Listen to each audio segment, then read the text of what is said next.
Audio test, 1, 2, test.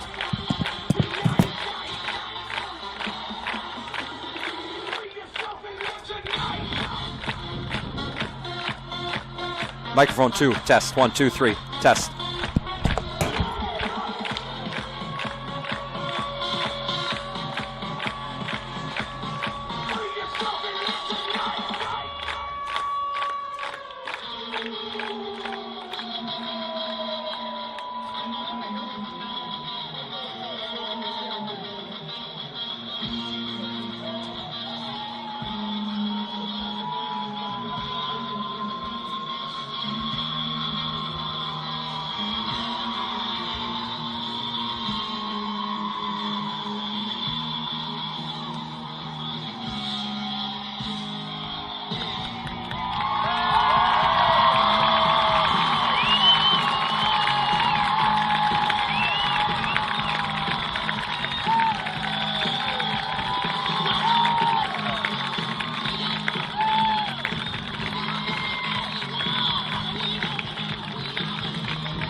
Schaefer Field in Stewartville for this afternoon's State High School League Section 1 4A football tournament action between the Byron Bears and your Stewartville Tigers.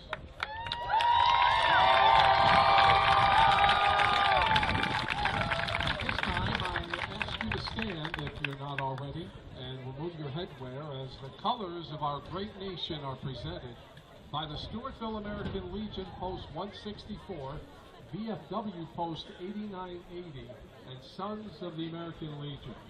You're invited to sing along to the playing of our national anthem this afternoon by the Stewartville Pep Band under the direction of Jessica Hansen.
this time, let's give a special welcome to the visiting team from Byron, the Byron Bears, and all the coaches and managers, including head coach Ben Halder. Special welcome also. Well, click your heels together 3 times and say there's no place like home, because playoff football returns to Schaefer Field today as our number 1 seeded Stewartville Tigers, undefeated 8-0, are going to be hosting the number 4 seed Byron Bears. I'm nervous, I'm excited, but most of all, I'm Adam Peterson, and I'm up here in the booth, the Dan Simmons broadcast booth, that is, joined by somebody that is no stranger to huge playoff games, a 2-time section champion head coach for our football team, Coach Aaron Meyer. How you doing, Coach? How excited are you? I'm pumped. Woke up about 5:30, 6 o'clock this morning, and couldn't get back to sleep. So I've been it's been on my mind, just waiting for 1 o'clock to get here. I'm surprised it was just last night that you couldn't sleep. I haven't been able to sleep since we got that number 1 seed. And to quote Yogi Berra, this is like deja vu all over again. This is a rematch of last year's section semifinal, where Byron came in and shocked the world with a come-from-behind victory in overtime to end our season. Well, this is a new year. We got a lot of the same players, though, a lot of the same coaches, and a lot of those sitting in the crowd here were here last year as well for that game. In about 2 hours, we're going to find out if this will be a repeat for Byron or a retribution for Stewartville. Coach, what do each of these 2 teams need to do to stay alive here in the dangerous Section 1 playoff? Well, I think for Stewartville right away, they need to not worry about last year. Obviously, it was a disappointing loss in the first round of the second round of the playoffs, but that was last year. This is this year. New players, a lot of new guys, new schemes they're running. They just got to execute and do what they've done all year. Byron's got to rely on the defense that's been coming alive here lately. They're going to have a good game on that defensive side of the ball and then find a way to score some points. And if they can, they might be able to hang in there a little bit today. Yeah, it is. Is it a beautiful day. Usually Friday night lights here in Stewartville when we call these games. But 1 p.m. Saturday, this weather is perfect. It's 60 degrees, humidity at 44%. The wind's coming out of the south at 12 miles an hour, but it couldn't be a better day, Coach. Yeah, it's awesome. The sun might play a little bit of a role, and these guys are used to playing at 7 p.m., so we'll see what we get, but couldn't ask for better conditions. Sickink's going to take this one. A dangerous return man! And are you kidding me, Coach? 1 play, and the most dangerous player in the entire section, Owen Sickink, takes it the distance and puts Stewartville up 6-0, only 11 seconds into this game. Let's go! Byron went with a little pooch kickoff there, got it down to about the 30-yard line, and Owen just scooped it up and had a beautiful hole there for him. I don't think he got touched the entire time. That was like a 60, 70-yard sprint there for Owen. Great blocking by the guys there to give him such a hole, and he did the rest using that 4.5 speed of his.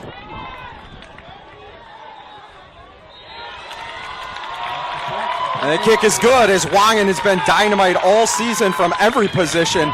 And Owen Sickink, it only took us about 11 seconds into this game to start talking about what should be the district's offensive player of the year. He had 26 touchdowns in the regular season. Essentially, at once in every 4 to 5 times he touched the ball, he was scoring a touchdown. This guy, 26 touchdowns, but what's more important, in 8 games, he really only played 1 second half like the entire year. This guy put together maybe 16 quarters of play. I didn't do the math, but not many, and he put up 26. And just the wide variety that he impacts the football game. We saw it there on the kick return. We've seen it in the punt return game. We've seen it catching the football from a wide receiver spot. We've seen it catching the ball from the running back spot. And then, most of the time when he's getting it, he's taking the handoff from Helder. So just such a wide variety that he impacts a game. Just a real dangerous player for sure. Unbelievable. And, we were talking about it before with head coach or assistant coach Garth Cheddar. That was the 9th straight game this season. 9th straight game that we have lost the coin toss. Yeah. We've lost the coin toss every single time. Garth figured it out. 0.19% chance of that happening, and it happened to us. Well, guess what? It doesn't matter.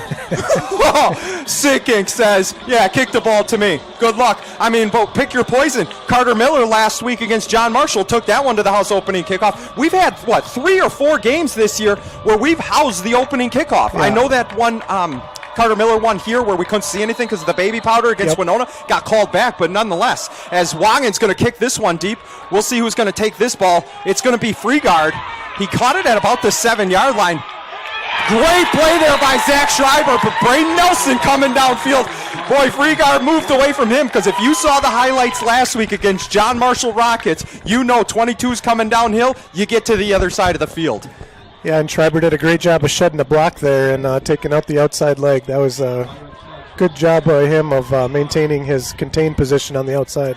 All eyes are on this game, one of the best games in the entire section. It's Byron against Stewartville, 6-3 Byron. They're coming off a big win over Red Wing on Tuesday night. It was 37-0. A little bit different backfield that you're going to see. Sad to say, Adam Glynn is out with an injury. Outstanding running back. Hate to see anybody go down with an injury. But boy, Tyler Fox, who's in the backfield with Cale Robinson, has really stepped up. As Robinson's going to pass this one deep, and he does have some.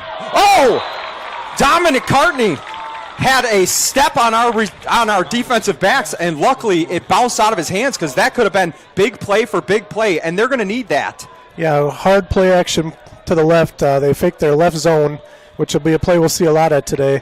And Cale Robinson dropped back after the fake and went for the backside post there. Backside post had him beat, just dropped the ball. Beautiful ball by Robinson. Very nice. That looked pretty. He really spun that one as it's now 2nd down and 10. Robinson's in the backfield. He's got Tyler Fox, who we will talk about, I'm sure, at some point in this game. And what he's done is Tor Lunas jumps off sides, and that's going to be 5 yards in favor of Byron, and he'll make it 2nd and 5.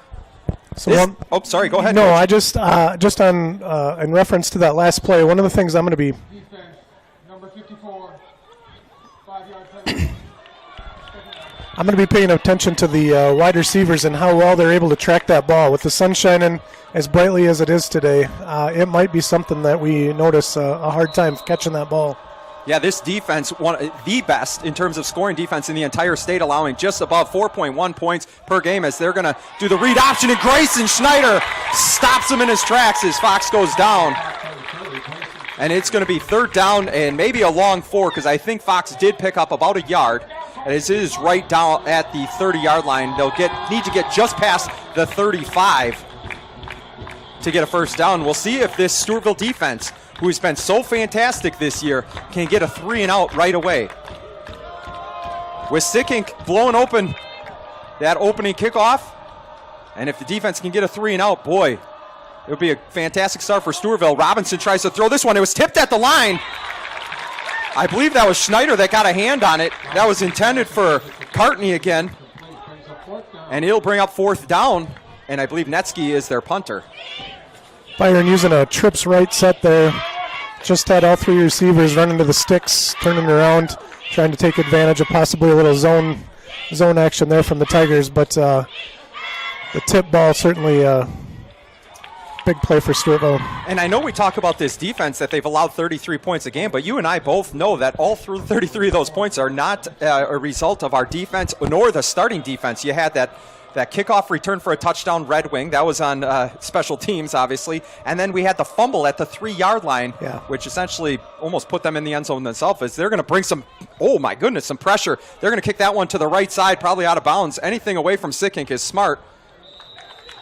And Stewartville will get it on Byron's 47.5-yard line. And for the first time, because Sickink decided to say, hey, one play, I'll take it to the house, we're going to see the offense that is averaging over 51 points a game take the field for the first time. You'll see junior quarterback Aiden Helder. He's been fantastic, 68% completion percentage, thrown for over 1,100 yards, 20 touchdowns to just 2 interceptions, which is really reminiscent of that Eli Clavetter senior campaign that he had last year, 22 touchdowns to 2 interceptions.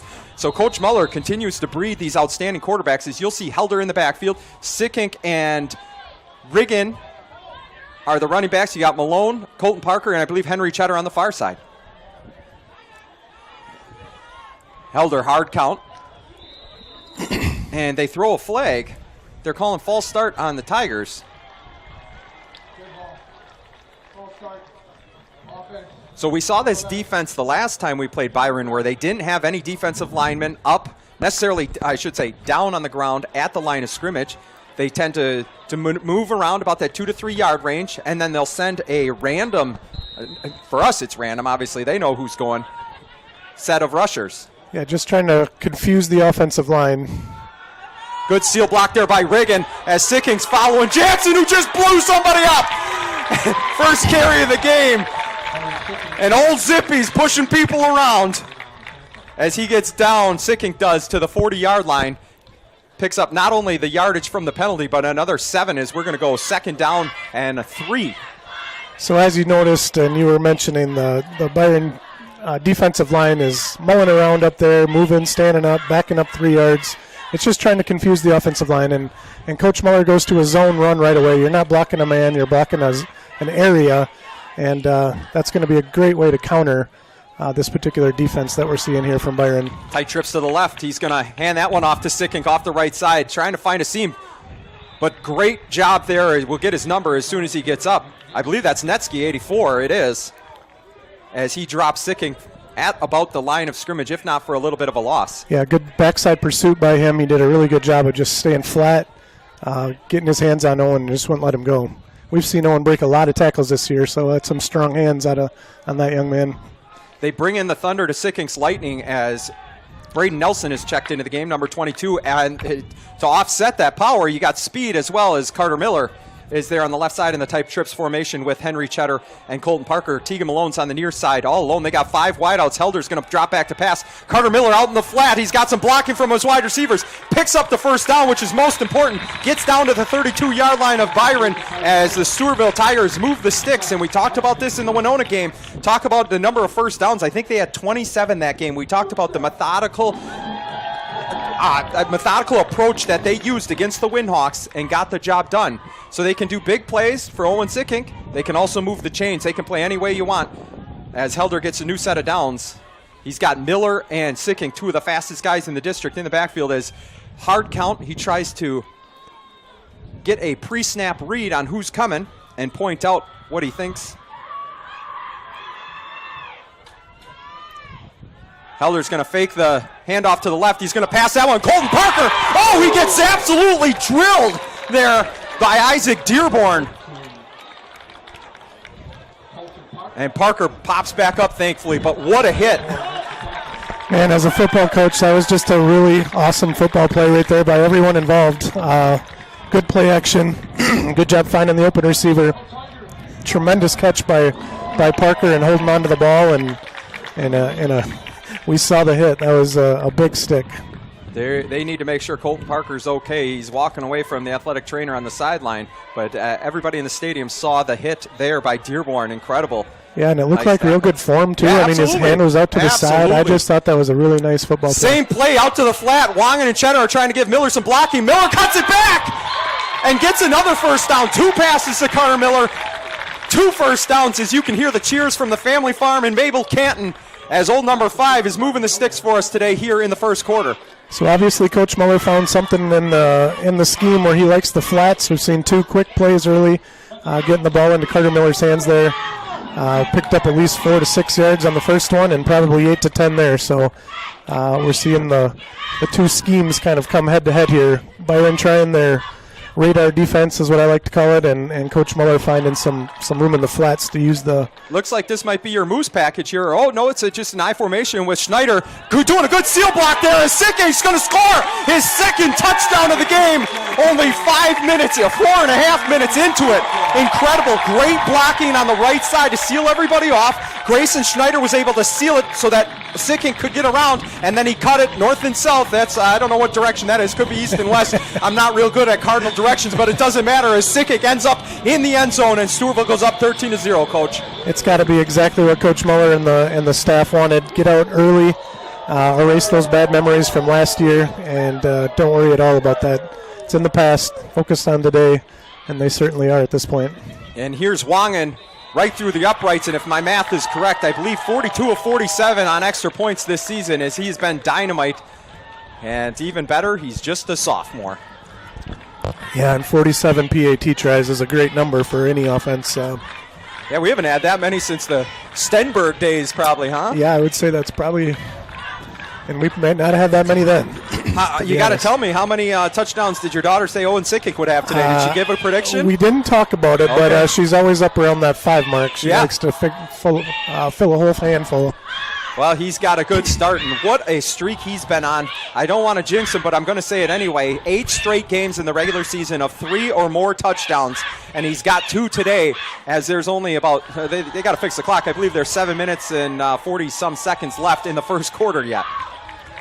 Owen Sickink, I mean, has there been a better player in the Big Southeast District this year than him on offense? I don't think there has been. I don't think there has been. When I think of the Southeast area football that I keep my eye on, the only person that seems to be, in that same conversation to me is the backer Sam kid Backer from Chatfield. Yeah. So but he's just a different style of player, He's carrying the ball how many more times than Sickink, too? Because he's at that quarterback position where they do that option running or power running game behind him, and he's a fantastic player. But just the versatility that Sickink brings, I mean, between the rushing game, which you just saw, the receiving, and earlier you saw his return game. Yeah. He's, in my opinion, at least in Section 1 here in 4A, maybe in all of Class 4A, the most dangerous offensive player. But you got to give credit to the guys up front. You don't score 26, now 28 touchdowns in a year without the big cats up front, our most important offensive position group on the entire team, and that's why we've had so much success. Yeah, that's true. In any football game you watch, usually the team that comes out on top has the better offensive and defensive line. And these guys, we talk a lot about Owen, we talk a lot about Aiden Helder, but the big boys up front have done just a tremendous job all season. As we are going to get set for another kickoff. Wangen's third kickoff already. Is that right? Second kickoff. Second one. That's right. We received the opening kickoff. As the song that's been played the most in Tiger Nation is this Edwin Diaz walkout trumpet song.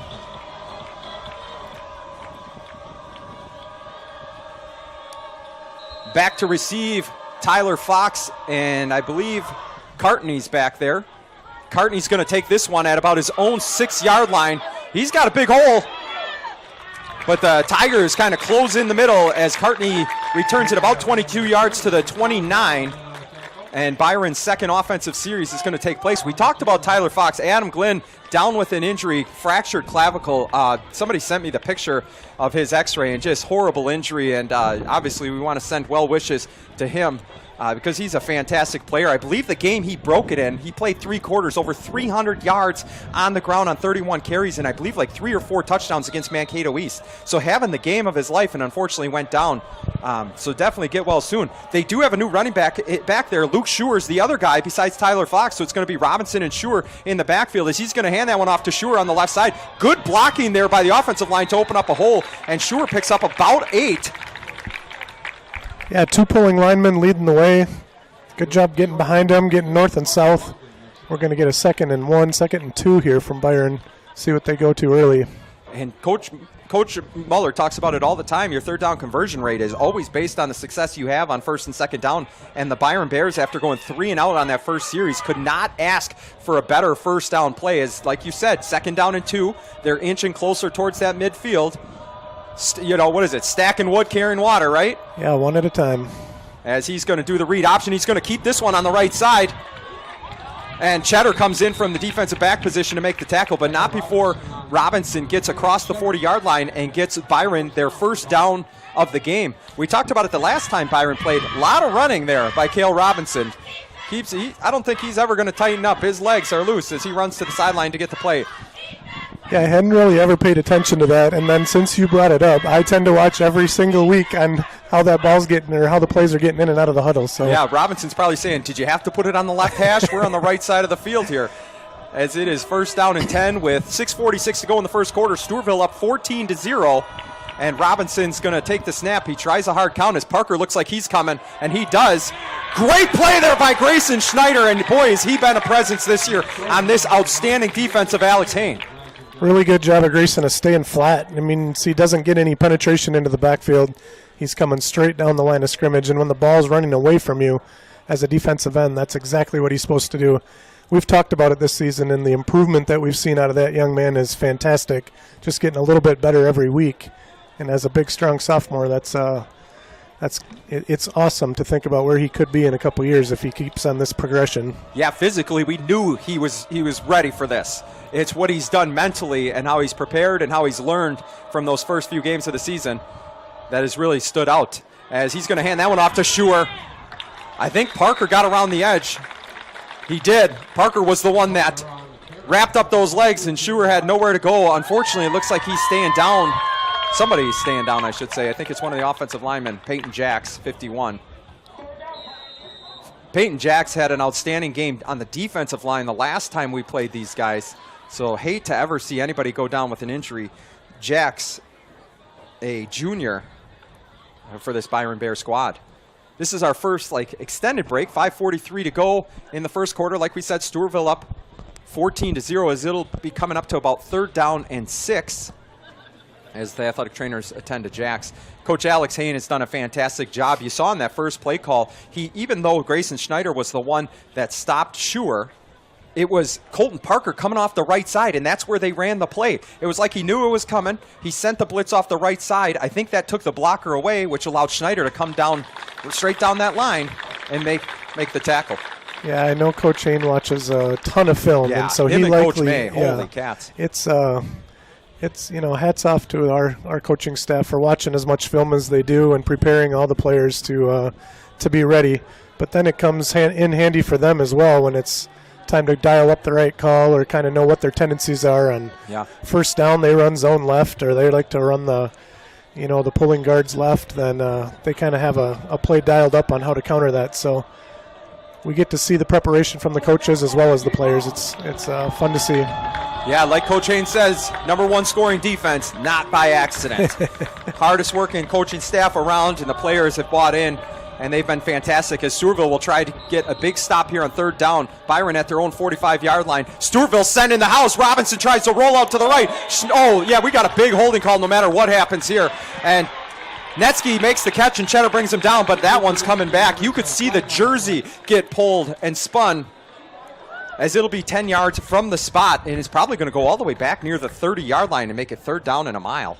Stewartville stemmed the defensive line late there, brought the linebackers up with aggression, and it really threw I keep stepping on the official's call here, but we're going to get a long play here, but it really did confuse the offensive line there of Byron with what Coach Hain dialed up on that particular play. Hey, I know this is your first full season, being in the booth, but nobody tunes in for the refs. It's all for you, Coach. Right. It's all for you. You go ahead.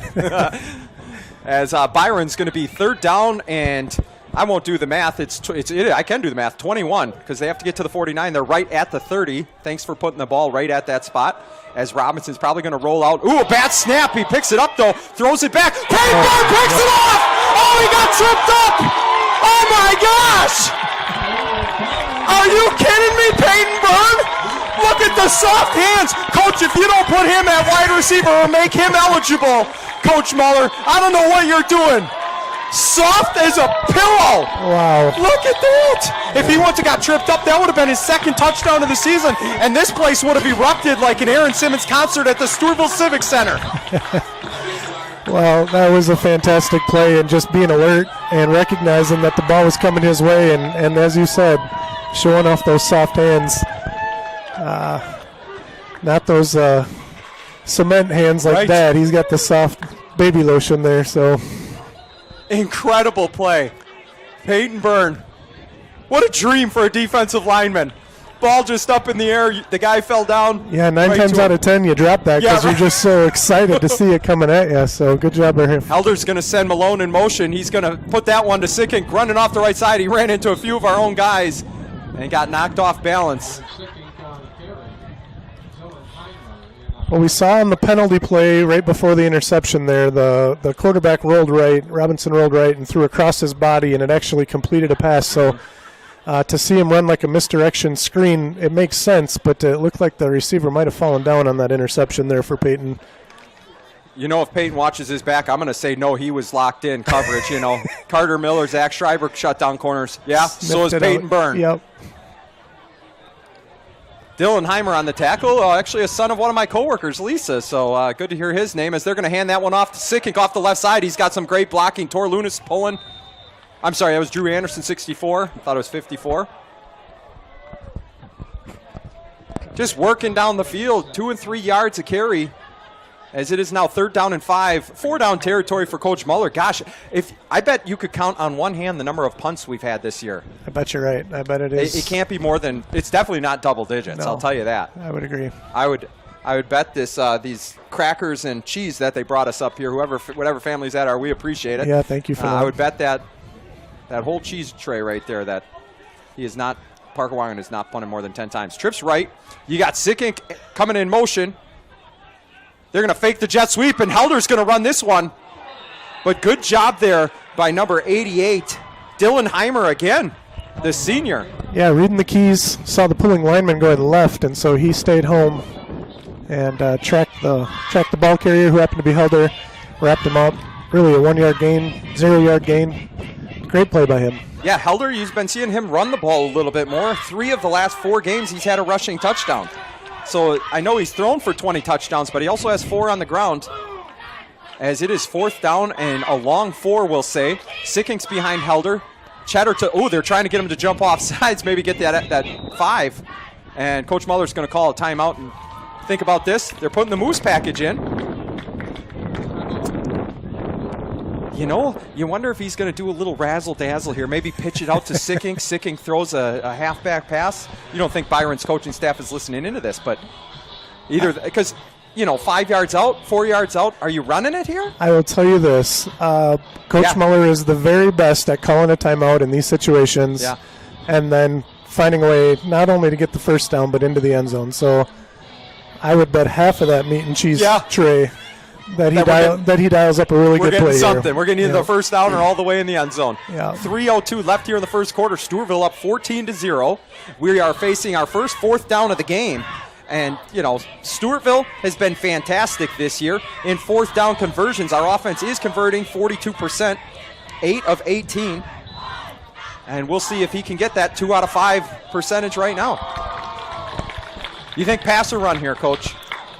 I think they're going to run it, just looking at the formation, but it might be some hard play action here with a flat pass. It might be going to the flats, just knowing that that's kind of been a soft spot that they've found. Helder's going to pitch that one. I told you! He's going to come all the way across and throw it to Helder! Throw it to Helder! Are you kidding? Helder caught it! Are you kidding? Helder caught it! He caught it! There's a flag on the field!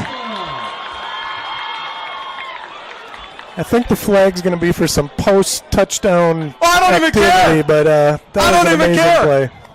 Ineligible man downfield. Oh, shoot.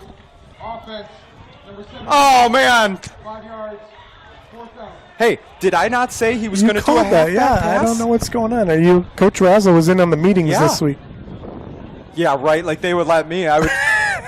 The opposite of a vault. They're going to bring Sickink out, and it looks like Wangen's going to set up shop for a field goal, as every point matters. But, boy, that was one of the most exciting plays I've seen. I think I pushed you and jumped on you, and, boy, that was good. Sickink keeping the play alive.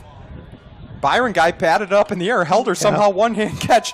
Probably been doing that with his 2 brothers out in the yard for years. Yeah, probably. Good hand-eye coordination there. 31-yard field goal here for Parker Wangen. Malone's the snapper. Good snap, good hold by Cheddar. Did he pull it left? Oh, there's a flag on the field.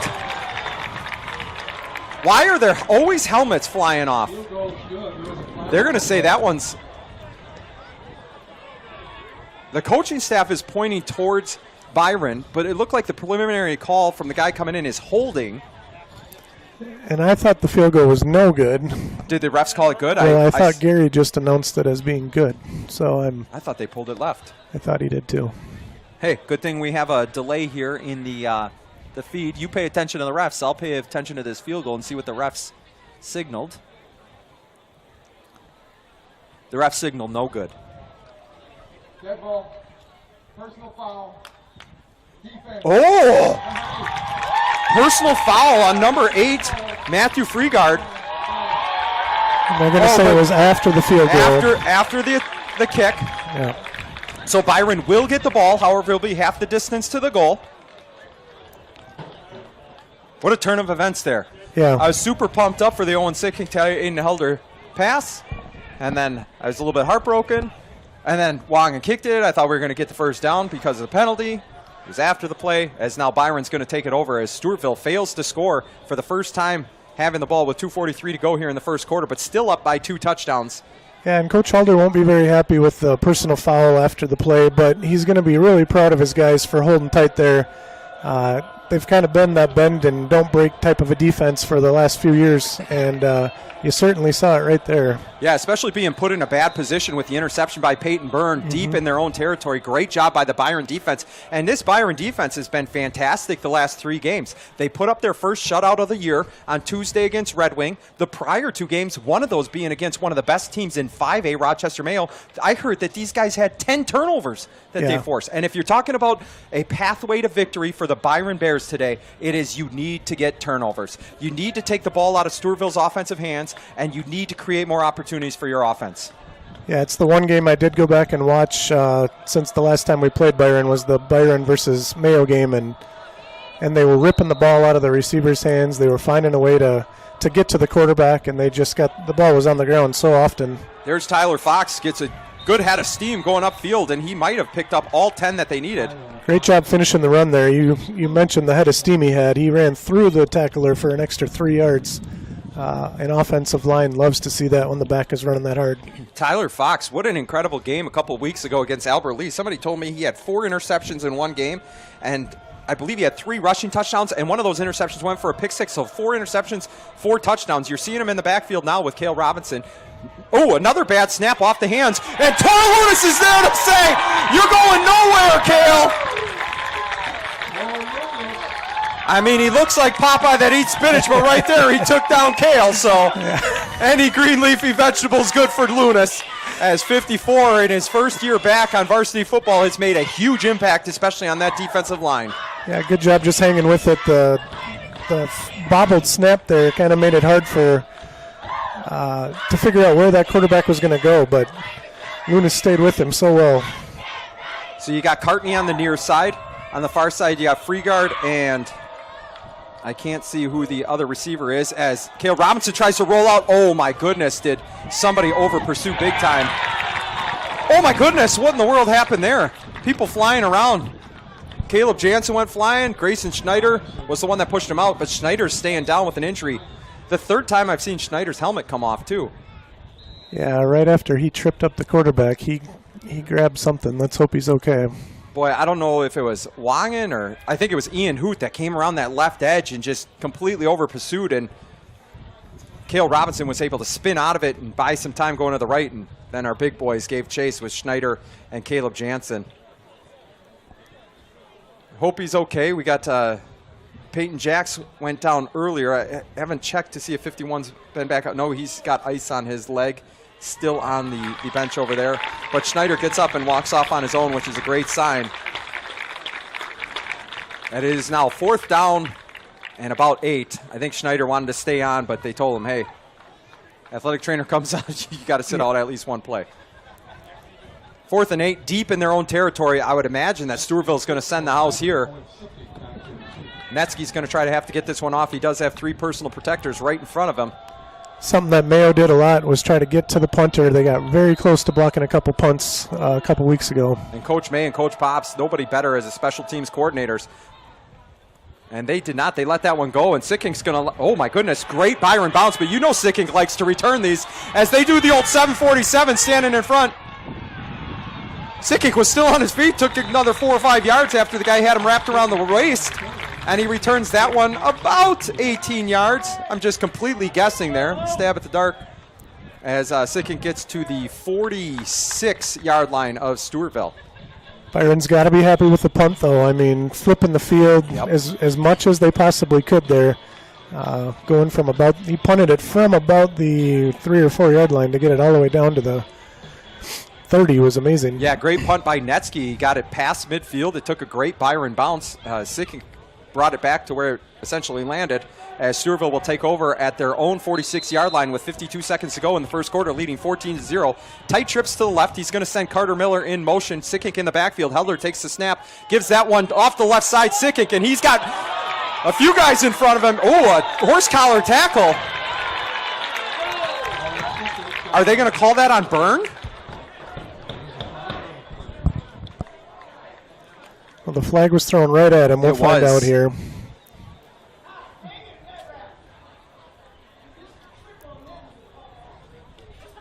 we have some conversation between the refs. We'll see what they're going to call here as I get to watch. I'll let Coach handle the ref situation as I'm going to watch back the replay and see exactly what they were calling. Oh, block in the back. No. Oh, horse collar tackle. So they saw what we saw. We just had the perfect angle. I watched it back. I was worried about a block in the back. There were people kind of running into each other, but I don't think it was, the hands never got extended. I think people just got rolled up upon one another. So Sicking picks up the first down on the run, gets another several yards on the penalty as Stewartville goes from on their own 47 to the Byron 20 in the snap of your fingers. Tight trips to the left, single Tegan Malone to the right as they send Sicking out to the left. He's going to reset. Watch Malone go into the middle of the field maybe. No, it's a screen pass to Sicking, but great pursuit there by Netsky. And boy, there's another flag coming in late. Great tackle there by Netsky. Also in on the play was Luke Schuer, as they must have seen something in film to know that was coming. It's just a great play by the defense. Yeah, they were all over that one.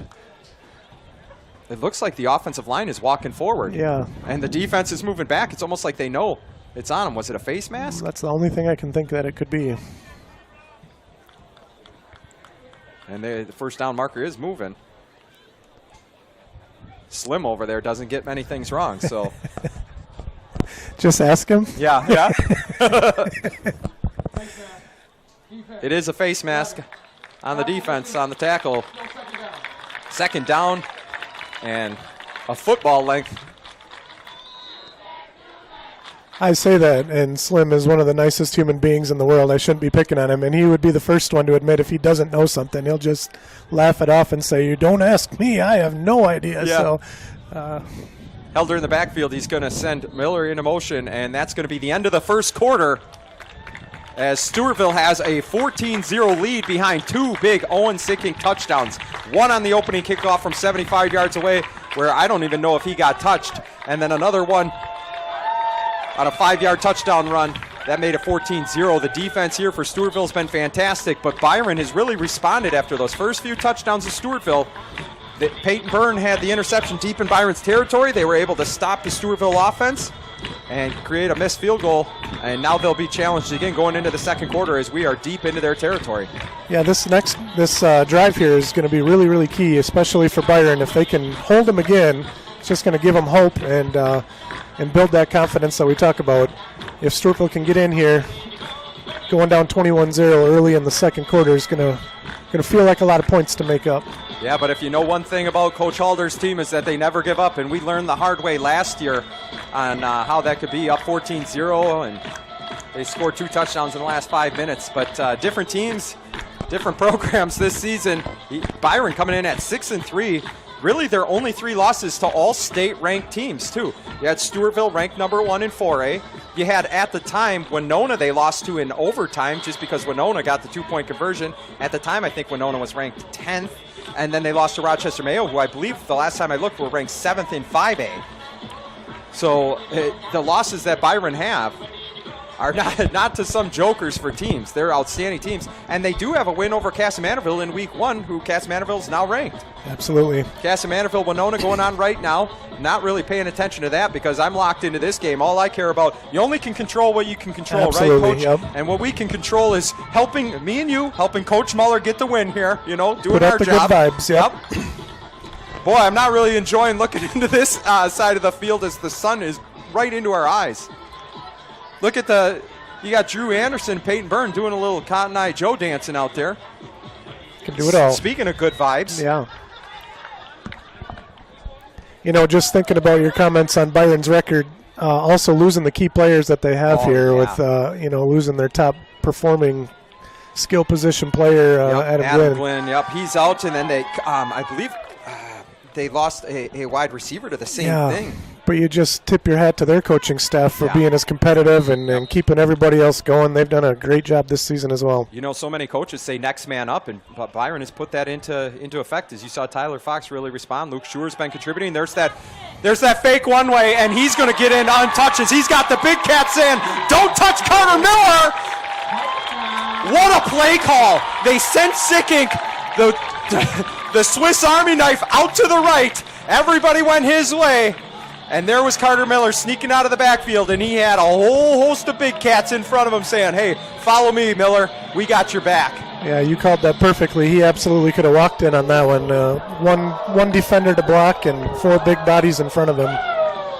I mean, we might have been able to get that touchdown provided we could catch the ball. I mean, I said he could have walked in. We could have. Yeah, that's the our only run. way. Yeah. That's our run. Wangen gets it through. First play of the second quarter goes in favor of Stewartville. An outstanding Helder to Carter Miller. Screen pass. The large felines out in front, as Professor Razzle calls them. And we are up 21-0, just 7 seconds in to the second quarter. Coach, this offense just been fantastic all season long. And they're showing they can play. They're very versatile. We got a lot of weapons out there. We haven't even seen Cheddar or Malone catch the ball. We've had Parker catch the ball. We've had the ball in Sickink's hands. And now Miller. Miller's gotten 2 first downs, and that's a big touchdown catch. That's his 3rd of the game already. Yeah, absolutely. And what will likely happen, I'm not saying it's going to, but what will likely happen is Byron's coaching staff will start to take away some of the things that we've noticed, and eventually Cheddar and Tegan Malone will get their chances as well. As Parker Wangen's going to take our kicking unit out there. You're seeing a lot of walking on the field right now. Yep, just going to notice that. I mean, you can the see body the language heads, almost looks defeated. That's, I think, if they would have held down there with a defensive stand, you would have seen a much different body language out of the Byron Bears. I was thinking about, 2014, 2015, and when we kind of knew we had an amazingly good team. A lot of teams at this point in the season, week 8, week 9, they're starting to think of it as this is the end of the season. Yeah. And I know our guys were like, this is the middle of the season for where we want to go. And so it wasn't like, oh, 1 more week or 2 more weeks. Right. It was just like, we just keep doing what we're doing. And it was definitely a mindset. Wangen kicks that one off. Freegard bobbles it, still having trouble picking it up. And a great tackle there by 25. Dylan Hoot. Our kickoff coverage has been just fantastic this season. It's always funny. Coach May, he gives his kicking team the instructions, and then you see him run down, and he's got his hands on his knees, almost like a linebacker watching. And I think what he's yelling is which direction they're returning it, so his guys know which way to flow. He's done an outstanding job, the discipline of them staying in their lanes and then converging on the ball. This kickoff coverage team has been great. Yeah, Coach May does an amazingly good job. It's an underrated part of football as to where the other team is starting their possessions. We're down to the 11-yard line right now. That's a huge win for the defense right off the bat. Robinson and Schuer in the backfield. That's a wow. First of all, what an incredible grab by Robinson. It's coming off his right hand. That's the 3rd time we've seen a snap off to one side where he's trying to one-hand catch it. He somehow gets a handle on it. Then he makes the pitch to Schuer, but Schuer then, the timing was all off. It was, but in a very athletic play by Cale Robinson there. 11-yard line they started out on. They're already back to their own 6, I believe, with a 5-yard loss. I mean, if he doesn't catch that with his right hand, the ball's bouncing into the end zone, and then it's a matter of who gets it. So, I mean, he saved them. Trips to the right. Netsky, tight end on the left. Robinson bobbles that one, and Grayson Snyder hops on it! It's a touchdown for Alex Haynes' defense! As Grayson Schneider takes advantage of the bad snap, turnover chain, and a touchdown for this incredible defense that Alex Haynes has built here in Stewartville. We saw the bad snap the play before. That one, it looked like got Robinson in the stomach and was just had a little too much heat on it. Good job by the defensive line to see the ball on the turf and go get it. Everybody's getting in on the action. You got Peyton Byrne getting the interception, almost housed that one. He got tripped up. Now you got Grayson Schneider recovering a fumble in the end zone. I mean, at some point, he's going to start telling Coach Muller that the defense is scoring as much as the offense is. As that's good, 28-0, 11:02 left in the first half. you talked about that kickoff return team for Byron walking out looking defeated. I can't imagine after that series that they're going to have much pep in their step. You got to think Coach Halder right now is just, let's stop the bleeding. Maybe if we could put a touchdown on the board and go into halftime and regroup, because right now it's getting out of hand. Yeah, we've seen it a lot this season, and kind of talked about when you get into this situation as a coach, it's really hard because you're defeated inside, but you got to project that you still believe, and we're going to keep doing what we've worked on all week, and it's going to work, and you got to project that to the players. Whether the players buy in, that's where it comes down to. We'll see. Byron, like you said, they're not going to give up. They're a feisty bunch, and we're going to see what they can bring here in the second quarter to try to get back in this before half. Especially, we've talked about Stewartville-Byron, too. It's a rivalry game. I would say there's like a trio of rivalry games when you look at the Big Southeast District or even our section. And it's Stewartville, Byron, Cass, and Manville, almost like a Century, JM, Mayo. Absolutely. That triangle of rivalry games. And right now, Stewartville is taking control, but you got to play all 4 quarters in the playoffs, because I can't imagine Byron's going to be throwing in the white flag, fighting for everything they got to keep their season going, and they got a lot of time to do it. It's almost 3 full quarters, and I believe Tyler Fox is going to take that one as Braden Nelson just rolled through somebody, and a great stop there. Dylan Hoot again, you just heard his name about 18 seconds ago. Yeah, and it's his 3rd tackle on special teams. He also made the one down here where we saw him bend in from the left earlier, and so he's having a great game on special teams. That's fun to see because it's probably the only time he's on the field for that unit, and there he is showing up on a playoff game as a sophomore. Talk about successful teams are the ones where players embrace the role that they've been given. Absolutely. You talk about guys that are out there. Braden Nelson, I know, a fantastic running back with how dangerous Sickink is. Hey, we need you to do kickoff coverage. The guy went out last week, John Marshall, and blew everything up for the Rockets. Yeah. This week, Dylan Hoot, sophomore, out there in kickoff coverage. He stopped them both times within the 25-yard line, these last 2 kickoffs. As Stewartville's defense has about, 27 guys tackling the ball carrier. That was Rindles doing that old crawling over. Well, and the one thing that just, to relay to the people that might be watching, what that does when Dylan Hoot is making plays like that on special teams is it gives a Colton Parker a playoff. He gets to come to the sidelines and get a drink of water and take a few breaths. So your top 11, they're not out there for the whole entire game like you sometimes see when teams don't have the depth. Tight trips to the right. Robinson in the backfield. He's going to fake that handoff to Cartney.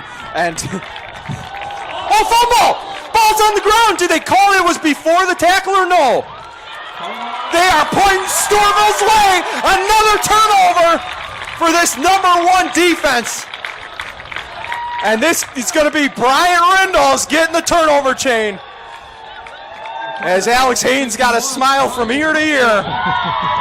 And it's not because he's excited about a 4-year-old's birthday party this weekend. His defense has been outstanding. Yeah, the Stewartville defensive line just terrorizing the Byron offensive line in this last possession. These last 2 possessions where we saw him go backwards 11 yards on the last one for a touchdown and then getting the fumble recovery on this one.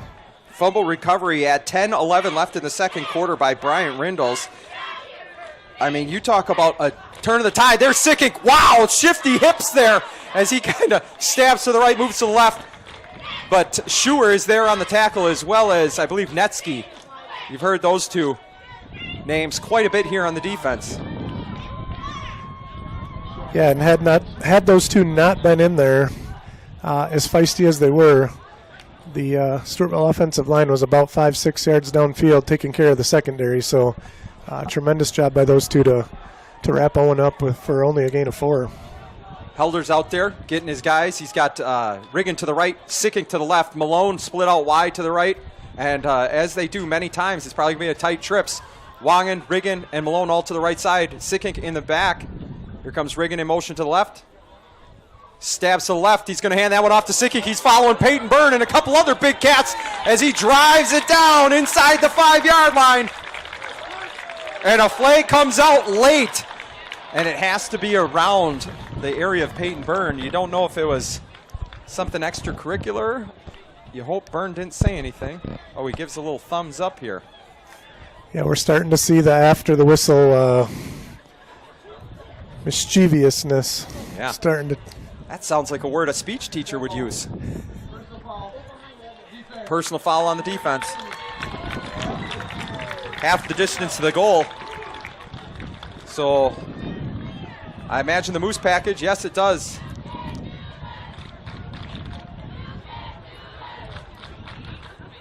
Are we going to see Sicking's third touchdown? Is the streak going to continue here, Coach? If it's me, I do. I give it to him off the left side. Follow Schneider, follow Riggin, follow Byrne. You got Drew Anderson over there. John Becker, the best center that you're going to find. We'll see, though. We'll see which way they're running. Yeah, they heard me call it. They're going to the right side. Didn't matter. They opened up a hole a truck could drive through, but a flag comes in late. As now there's plenty of extracurriculars as the refs are throwing every flag they got. Yellow cloth all over the field, which reminds me, Coach, see here at the 34-yard line on our near side, I keep seeing that pre-wrap, and I think it's a flag every time. Well, a walk-in touchdown seems like that's going to count. It's after the play regardless, don't you think? So the touchdown will count. Owen Sickick will keep his streak alive. It's going to be a matter of how long this extra point is. Sickick doesn't look happy. Could be offsetting. Lock in the back. Offense. Then dead ball. Unsportsmanlike. Defense. Number 8. Half the distance. Still first down. How many unsportsmanlikes do you get a certain number? Because I think that's free guard's second. Yeah, I'm not sure if it's. If they're, like how in that they count it. They don't do that in high school. Well, they do. You think back to the playoffs last year with Scott Becker, or Becker, who was not allowed to play. Right. Yeah, he was not allowed to play in the championship game. But the block in the back, I didn't notice the flag early on that, which is going to take precedence, and then the after stuff is just going to move the ball back. The timeout. Coach Halder is. Timeout. I don't know if he's going to talk to his guys or he's going to use it to talk to the refs. We saw this last year where he used the timeout to essentially chew out the refs for the entire time. And it looks like that's what he's going to use this timeout for as well. Down 28 points, just 9 minutes to go in the second quarter. As Stewartville's offense, it'll be first down and goal from, what do you think, Coach, the 5, right at the 5. You imagine it's going to be Moose package and just pound it in behind the big I mean, cats. with how easily they walked in that last one, they just need to clean up some of the block in, and they're feeling confident right now. They're feeling good. They should be able to just push this ball right in. You know what I would love to see, and I don't know if I'm sure they have some sort of play, but get Sicking moving out like it's a sweep, act like a pitch, and get like an inside counter going the other way. Trap, is that what it's called? Yep. Yeah, maybe do that. I don't know, get Riggin or Grayson Schneider in the end. Well, Grayson Schneider already has a touchdown. Get Riggin in there. Get it to Riggin, yeah. Let's start spreading the love. We'll see. I called the halfback pass. You did. You think we got it? You're tuned in today. Even a broken clock's right twice a day, and that's what has happened once already for me today. As we do have the Moose package in there, you got Schneider and Riggin up front. You got Sickick in the backfield. They move Schneider to the right. They're just going to go off left side with Owen Sickick, the best running back you've ever seen, has a name, and it's not a great running back. His name is Owen Sickick. 3 touchdowns today as he keeps his streak alive, 9 games. Just a Moose package counter there, making things look like it's going right. Come back with a couple linemen to the left, and again, just a huge gaping hole for Owen to run through. Great job by the blocking. Great play call there by Coach Muller as we are up 34-0. And boy, we talk about a turn. I talked about the turning of the tide. You talk about I'll let Wang kick this one. I should mind my manners. He puts that one right through 35-0, 8:54 to go in the second quarter. But we talked about the tide and how it's turned.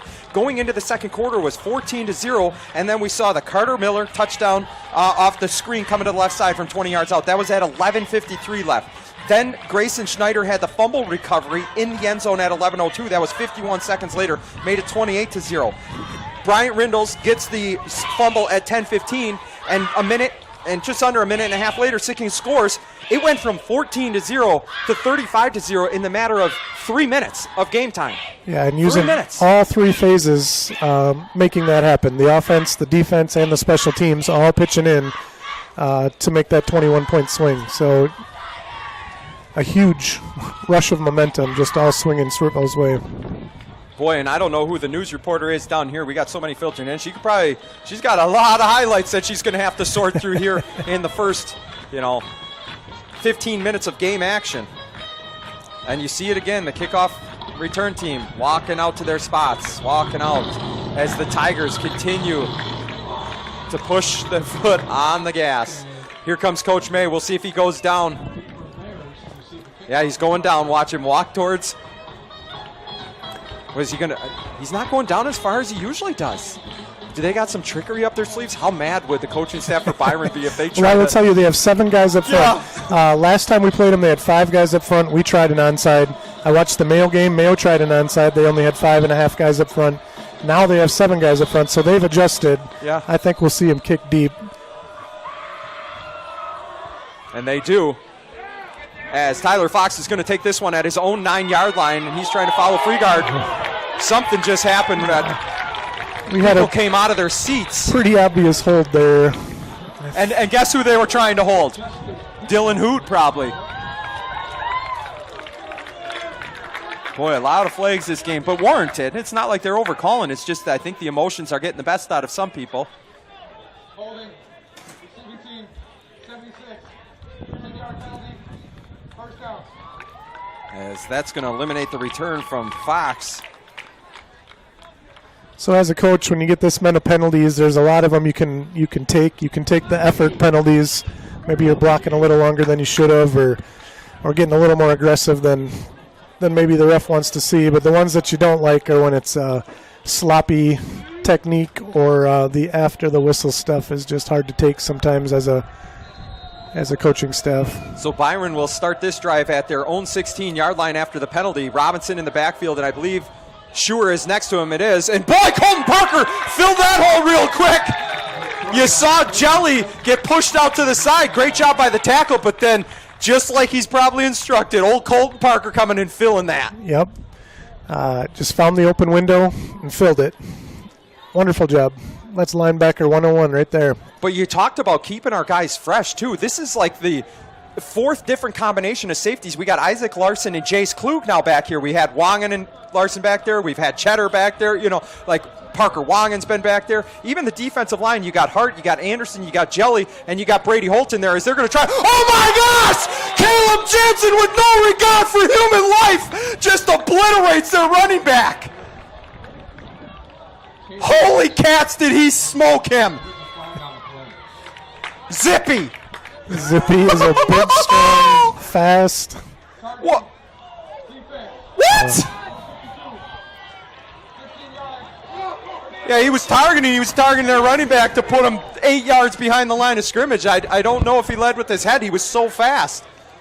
Well, and he's such a big, strong guy that, he tries to lower his shoulder, and a lot of times that might be head level to that was one of the most incredible plays I've seen. And that's coming after Cassie Manorville, where he had a similar play against the quarterback, came back to block a field goal, Caleb Jansen did. And right there, one of the most incredible hits I've seen since Alex Larson against Faribault last year. That was awesome, yes.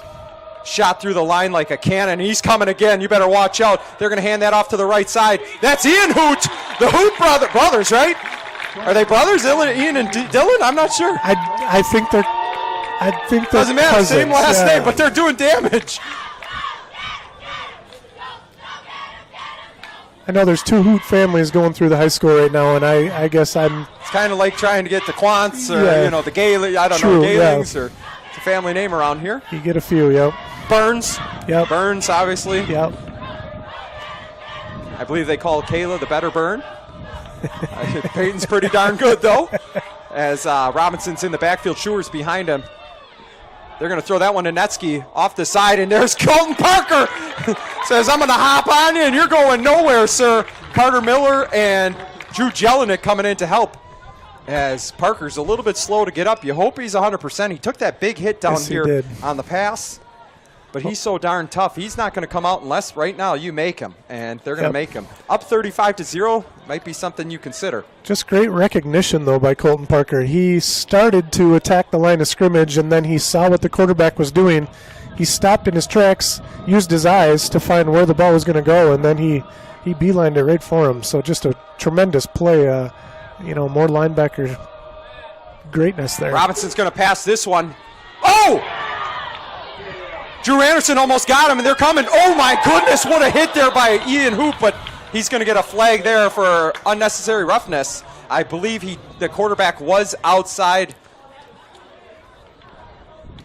off I think Coach Muller knows it too. He's not even arguing.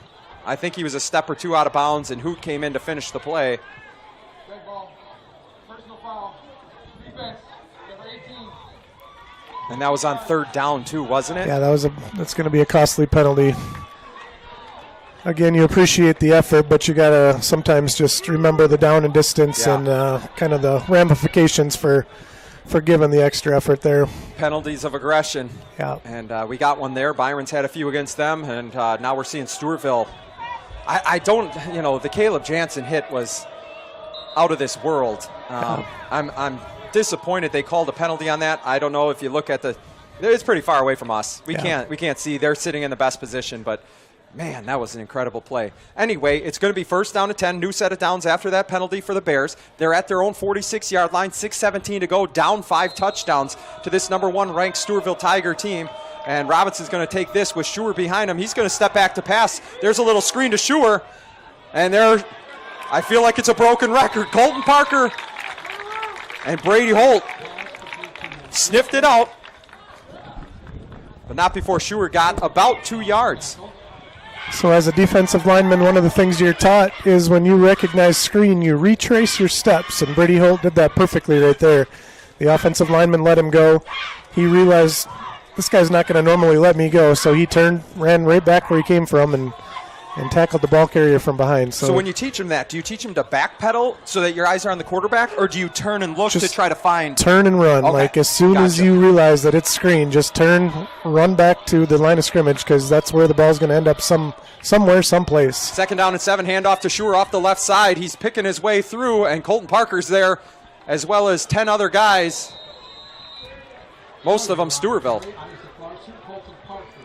But Byron, another late flag. What in the world is going on here?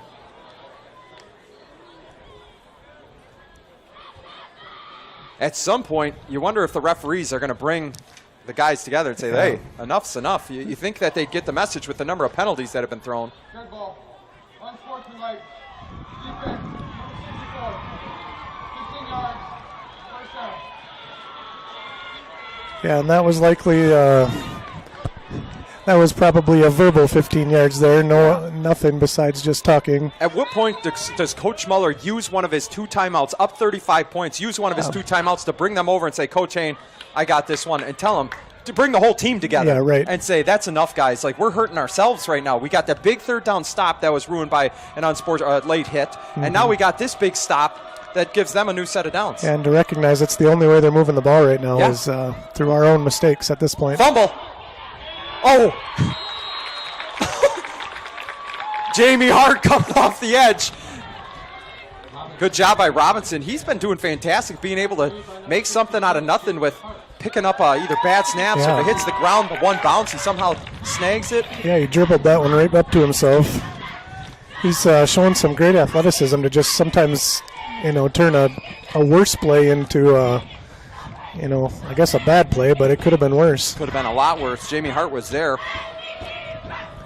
I wonder if they're going to go back to what they had success on at first play, sending somebody, maybe take a shot here, 2nd and 15. He's not. He's coming from Colton Parker came off the edge. Made Schuer kind of stop, and coming from that backside was Fort Lunis, old 54. The defensive line just dominating right now, and I like your idea of getting vertical and trying a long pass, but you just got to have the time, and that right now would be the only concern. But running, it's not working. The screen game's not working. Byron's got to reach into their bag here and find some way. And At who's out there, covering everybody. You got Carter Miller, you got Parker Wong, you got Jace Klug, you got Zach Schreiber. I think all of them have interceptions this year. Some of them pick sixes. Schreiber and Klug definitely do. I think Wangen leads the team in interceptions as Robinson's going to try to go deep. He's going to buy himself time. He might just tuck this one. But you're not getting away from Peyton Byrne! He drags him down at the 50-yard line. And it is going to be 4th down, and they got to get to Racine for this one. Well, that was awesome coverage by the Stewartville Tigers. We mentioned how that opening play, they got behind him with the backside post. The secondary didn't want to have that happen again, and you just saw amazing coverage. Everybody covered up. Cale Robinson had nowhere to throw the ball. And the one part that I wonder if the Byron coaches will address or they won't is, hey, Cale Robinson, you're right-handed. Quit rolling out to the left to buy time. We had the wide side of the field here. I don't know if he just felt pressure from the right side and he felt if it was a feel thing or, it's a bad snap. Netsky, what an incredible, it blocked! It's blocked! Tegan Malone, I think, got that one as Coach May's fist pumping. He might tear a rotator cuff. He's flexing, too. I like it. I like that energy. Every facet of the game, you've talked about it. Offense, defense, special teams. Stewartville has dominated. Yeah, and we were mentioning how Henry and Tegan haven't been able to, get their typical receptions here. But there's Tegan Malone showing up on special teams, getting a punt block of all things. All these guys chipping in the best way they can. I didn't even know he was on punt return. I do now. Yeah. Hey, 2:28 to go. The old NASCAR package coming in here. We got 4 wide, 3 to the left. We got single to the right. You got the best running back around, Owen Sicking. There's a screen pass to Wangen. Here comes Sicking pushing somebody around, saying, hey, they've blocked for me enough. I got to pay it back. Henry Cheddar's out there working. I like to see that, blocking downfield, moving the sticks. 2:21. So Byron comes out of their radar defense. Now they're down to their 3-3-5 look. I'm not sure if it's situational because it's the end of the half, but just noticing the adjustments that each coach is making here. Trips right. They're going to fake the pitch. They come back here to Wangen. Here comes Drew Anderson out here.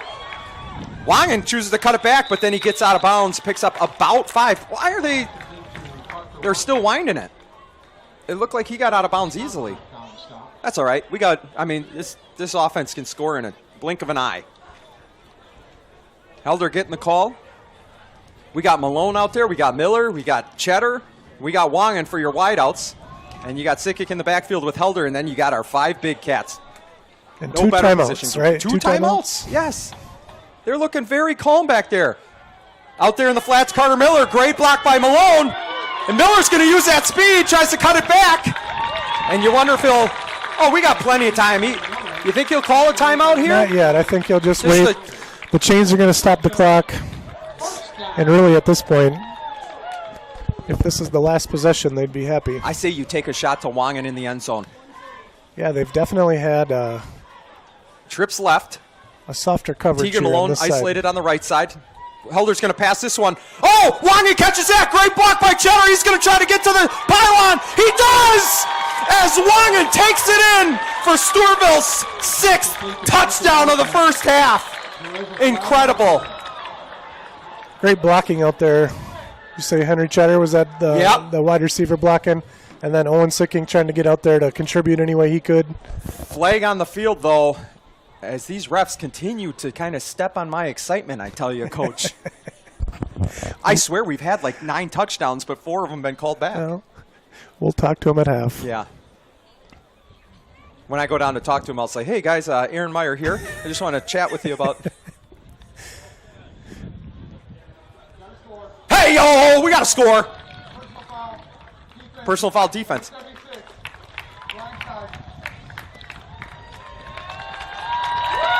And there is another score for the #1 team in the state as they are flexing their muscles like Coach May did on that punt block as we are up 41-0 with Wangen coming in and saying, hey, maybe I'll take all 7 this possession.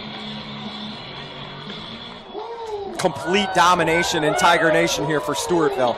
Yeah, just basically 3 straight flat passes there and getting the ball 60 yards down the field to score.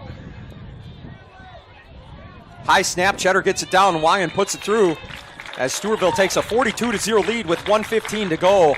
And Byron's got to do something special here with just a minute left, and then they'll get the ball coming out in the second half.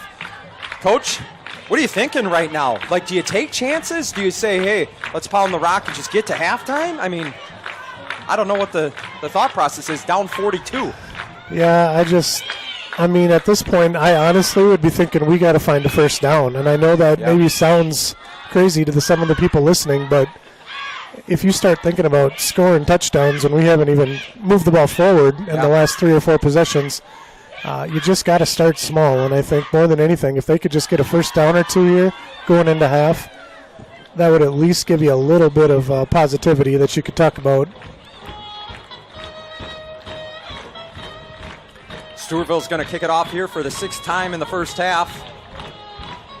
And back deep to receive for the Byron Bears is going to be Tyler Fox.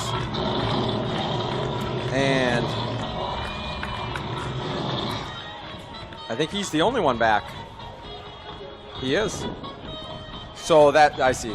They have it, they applied the penalty, obviously, to the kickoff. So we'll be kicking off from the Byron 45. I mean, who knows? If I was Wong and try to put it through the uprights. Yeah, show off a little bit. See, I mean, you get a run up. See if you can put it through the uprights. They are going to send Isaac Dearborn back with Fox. This would also be, I think Byron knows it too, when you're in this field position, onside kick, but they're not going to, up 42. He's going to try to put this one in the end zone. Oh, he almost got it there to the back end line. Well, and with the success that the kickoff team has had, that's probably one of Byron's best there you go, starting positions is the touchback. So that just goes to show, how well the kickoff team has played this half. Alex Haynes' defense goes out there. The starters are back out as they are going to try to keep this donut up on the board through at least the first half. So I'll be curious to see, does Coach Hayne kind of put the shell defense out there? Is he going to continue to attack with some blitzing backers, crossing linemen? We'll see what we get here out of the Stewartville defense. The safeties are real deep here. That's smart for Byron just to throw some. I like that. Schreiber had him wrapped up, held him up as Hoot came over to try to rip the ball out and create turnovers. Point of emphasis, I believe, for this defense. 2 things. 1, ripping the ball out, getting turnovers, but 2, finishing plays, running to the ball. Don't assume that the one guy's going to bring him down. Everybody keep going, and you saw Hoot do it there as Schreiber gets a good stop there. But Netsky with a pickup of 7 yards. Robinson, the clock's ticking away. Byron does have all 3 of their time. I think they only have 2 because he used. I thought he used did one. use one. Yep. Oh, great play there. Good stick by Jace Klug, but great ball from Robinson to Reed Beelan. And with the deeper safeties, we just saw a beautiful seam pass that got over the linebackers and in front of the safeties. It's kind of the one that Coach Hayne is willing to give up at this point, but that was probably a little chunkier than he wanted. You saw it, the ball just went over the outstretched hands of one of the Tigers, perfectly placed there by Robinson. He's joined by Tyler Fox in the backfield, and I imagine they'll keep it going through the air. And there he goes, rolling to the right. Good play there as Max Dearborn is going to catch that one and go out of bounds as Byron's taking advantage of this prevent defense that Stewartville's employing to move it down the field. Unfortunately for Byron, there's only 12 seconds left. Yeah. And they're going to go in. The board says 3 timeouts. I know for sure they have 2. They may go into the locker room with their all these timeouts. Yeah. They're going to probably, what do you think, take one more shot, call a timeout, and then one shot to the end zone, And I don't know if they have a field goal kicker, but at this point you kind of need 7s instead of 3s, so 2 shots. Cartney to the left. He's joined by Dearborn and Beelan. Netsky out here to the near side. Robinson fakes the right down the middle again. Oh, good adjustment there by Max Dearborn to catch that right up the middle of the field with 6 seconds to go. And Byron's going to call a timeout and figure out which play they want to try to take a shot at the end zone. Yeah, and this is the positivity we were talking about at the beginning of the drive. Just, stack those first downs together. Now they get to go into halftime, whether or not, regardless if they score. Yeah. And at least they have this little bit of positivity. Yeah, they've been finding success through the air here, albeit against a defense that Stewartville does usually not usually play. They don't usually back their safeties up and play everybody off, because right now they're just trying to eliminate a score. I think Hain coming here now is, one play, guys. We got one play. Let's shut it down. Byron, though, to their credit, they're driving down the field here. They just had a minute to work with. They've been doing a good job finding the open guys. Good balls there by Robinson. If they can get a touchdown here, go into halftime, like I said, they're getting the ball coming out of the second half. Build on it. Build on it, right? Absolutely. That's probably what Coach Halder is telling his guys. And this play would go a long way to doing that. Absolutely. Some belief. Just get your guys to believe, Yep. and this will be a big one to help. So we'll see if the corners tighten up a little bit here. It looks like Miller's going to play off on the far side there. Schreiber's going to play off here. Cale Robinson, known for his legs, been outstanding through the air today, and he also had 3 passing touchdowns, I believe, on Tuesday against Red Wings. So we'll see if he can put one on the board right here with 6 seconds left. Stewartville up 42-0 as Robinson's going to drop back. Ooh, they get it in the middle of the field. We're going to have to make a tackle, and we do. That one's completed to Freegard as they tried to run one across the middle and use their downfield blocking, but Stewartville disciplined. Great open field tackle by Parker Wangen as Stewartville's going to go in up 42-0. Coach, what do you think about that first half thus far? Yeah, I think that's everything the Stewartville coaches would have wanted out of the first half. Like we talked about, all 3 phases playing at a real high level. Coach Muller will definitely have a conversation with his players about the extracurricular after the whistle. Kind of just keep your mouth shut at this point. As we mentioned, the only way that they're moving the ball with any success is when we're helping with yellow laundry on the field.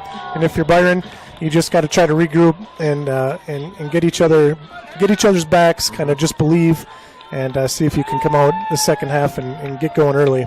And that's going to do it here for our first half action, at least for Section 1 4A semifinal game between the number 4 seed Byron Bears and the Stewartville Tigers. Stewartville up 42-0. I'm Adam Peterson, Coach Aaron Meyer joining me up here in the Dan Simmons broadcast booth. We're going to take about a 15-minute break, and then we'll bring it back for the second half to see which team will move on to the section championship game on Friday at Rochester Mayo. Thanks for listening to this first half. We'll see you in about 15 minutes.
We are back for second half action here, and there are no clouds in the sky. The sun is shining, birds are chirping, the leaves are changing colors, and just like that first half, the colors on the trees are all you see on this field, maroon and gold. It has been all Stewartville Tigers, 42-0 in the first half. It started on the very opening kickoff. Owen Sicking took it to the house 75 yards away, and it just kept going through the whole first 2 quarters there, Coach. 42-0. What are you thinking going into the second half? Well, if you're the Stewartville coaches, it's a matter of how long are you going to keep your starting crew on the field. You don't want to give Byron any hope, so they'll probably come out here in the second half and use them. But after that, it's a matter of, when do you get them off the field? If you're Byron, you gotta recognize that the season is coming to an end here if you don't change things in a hurry. And so the seniors are going to be giving everything they got here in these last 2 quarters of football. We will see what happens, but generally the philosophy this season has been getting to halftime and then shutting down a lot of our top guys when we're up by this much. We'll see what, with playoff football here, what it'll be. But we'll see the defense, obviously, first, as Byron's going to take the opening kickoff. Back to receive, as they've done all day. You got Tyler Fox and Isaac Dearborn, I believe, is back there. It's either Dearborn or Freegard. I can't see if it's an 8 or a 6. That sun, you said, that is, everybody in the stands has got their hands up right now. When I win that $825 million, put a dome over this thing, we won't have that problem, as Tyler Fox is going to catch it at his own 10-yard line. And coming downhill, he got pushed in the back. And that's all right. We got Schneider riding him out of bounds, as Byron's going to start this drive at their own 30-yard line. Stewartville kickoff unit doing their jobs once again. Byron will be starting on the 30, but just a really good job of filling the open lanes there. We had a pretty good angle, seeing the opposite side of what the Byron returner did, and every time a window popped open, a Stewartville tackler popped into the window, ready to fill that gap. So a real nice job. So great first half by this Alex Hayne defense, putting a donut up on the board as they've done most of the time this season. And for now, we have the starters out there on defense, as Robinson's in the backfield with Fox. He's going to hand that one off to Fox, going up the middle, and Colton Parker fills, as does Isaac Larson, as he picks up maybe a yard on the first play of the second half.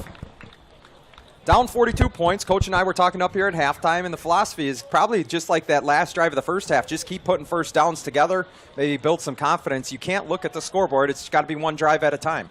Yeah, if you look at the scoreboard at this point and you're a Byron fan or a Byron player, you don't feel real hopeful, but you can't do that right now. You just got to focus on one thing at a time. Line up in the right spot, take a good first step.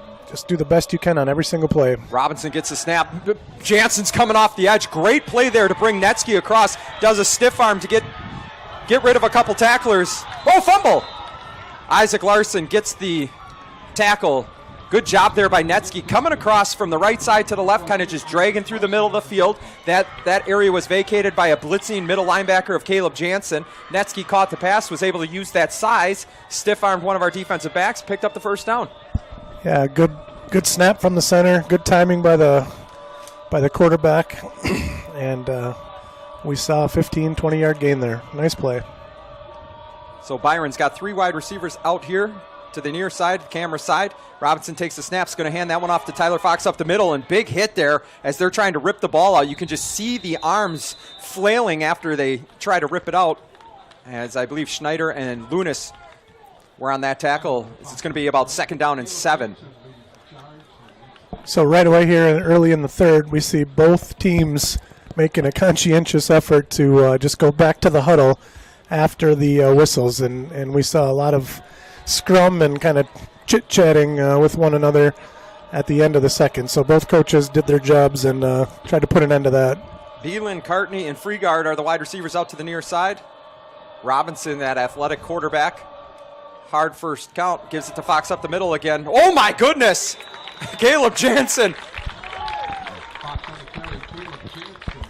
Sometimes you don't need to see Caleb's number to know that he's the one that made the hit. You can just notice by the body action of the running back as he hits what appears to be a moving wall. We talked about that the development of Grayson Schneider as a sophomore, number 7 there on the defensive line. And Caleb Jansen, we knew he was going to be special those first 3 or 4 weeks. He was solid, but ever since that Caston Manorville game, he's been a difference maker out there. And I don't think I've seen a harder hit than the one he put on the running back or quarterback there in the first half. Rolls out to the right. Robinson's going to go down the middle. Good coverage by Larson on Netsky. Had a hand right in there. As it's going to be 4th down and 5, and you'd imagine at this part in the midfield that Byron's going to go for it down 42. Yeah, and just as we're talking about Caleb Jansen stopping the running backs and being violent around the line of scrimmage, there he is dropping into coverage. And you could see he was a little upset with himself that he didn't either get a paw on that ball or even come down with it. He probably wishes he had a second chance at that one. 4th and 5. Parker, Jansen, and Hoot are our linebackers. Shut down corner. Schreiber on the far side. Carter Miller on the near side. You got Isaac Larson and Henry Cheddar at the safety position. We'll see if they're going to run it or pass here. Robinson's going to do a quick slant. Oh, Carter Miller was on him the whole time and overcame Colton Parker. Even if he caught that, I don't know if he would have got the first down because Parker was coming on. And they're going to take that as a 4 and out. Well, I guess they did get a couple first downs, but they got a 4th down stop as the Stewartville offense will take the field. And you see Helder going out there. So a few starters. Yeah, maybe one drive, maybe one score. I'm not sure what the coaches will. I guess there's fewer starters out there now that I look than I think Helder's the only holdover. I see Ridge Hats at left tackle, which is going to make those in Fort Benton, Montana real happy, as well as Honolulu, Hawaii. I believe that's where family is residing. He's at left tackle. We'll get the Big Cats for you at some point, but everybody else is backups. You may see a healthy dose of the Thunder at 0-6 against Lightning. Braden Nelson in the backfield. He ran for over 100 yards against Byron the last time to chew up some clock, and that's a good segue, but the ball pops out, and it's a turnover on the first offensive play for Stewartville, and Byron will get the ball back at their own 32-yard line. We haven't really seen that all year from Braden. He usually has that ball high and tight. Looked like Byron got a paw on it as he was running by someone. It didn't look like it was I don't think Braden expected that to be hit, just the way he reacted after the ball came out. Good to see that senior leadership. You had Peyton Byrne and John Becker going over to kind of pick Braden Nelson up because they know they're going to have to ride him quite a bit of the second half, as I believe you saw Owen Sicking for the last time. And there are no refunds here at the gate for section playoff games. As they're going to hand that one off to Fox. Coming back the middle, Taryn Conlon, I believe, was in there. Dylan Scanlon as well. As we're seeing more of the JV on defense now. Well, this is awesome for these young guys to be in on a Saturday playoff game as the culture builds in Stewartville. These guys are going to get to play a lot of playoff football games if things keep going the way they're going.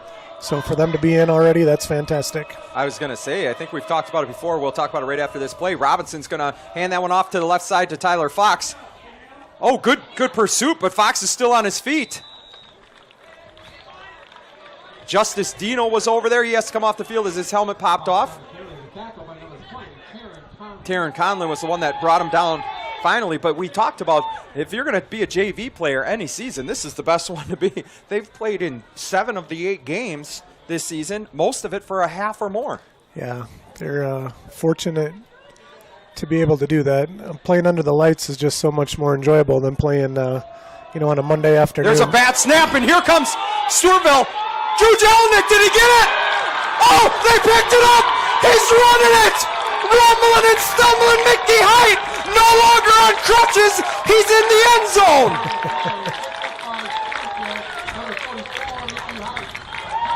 What a play, but give credit to Jelinek. He kept that play alive, kept driving upfield when he saw the ball on the ground. And you talked about a turnover for our offense. Well, this defense of Alex Haynes answers back and says, we got you, Braden Nelson, as Height picks that one up and takes it the rest of the way. What an opportunity for the freshman. Tremendous effort. First off by Jelinek, then for Mickey Height to pick it up and score. Coach Haynes just loving it down there. So a lot of people question about running up the score. Coach Muller says, I don't have a JV extra point team. I can't put my starters back out there, so that's why we run the 2-point conversion. It's not necessarily to put up a bunch of points. It's that we're not putting the starting extra point crew back out. I think Helder's looking. Do we have everybody? I'm surprised Helder's still in there. You'll probably see. Do you think Wangen or Wellick will be next under center when we get the ball? Yeah, that'll be really interesting. I bet we'll see Parker Wangen in there to just kind of keep him fresh, just hand the ball off a little bit, maybe throw a couple flat passes. Delay a game?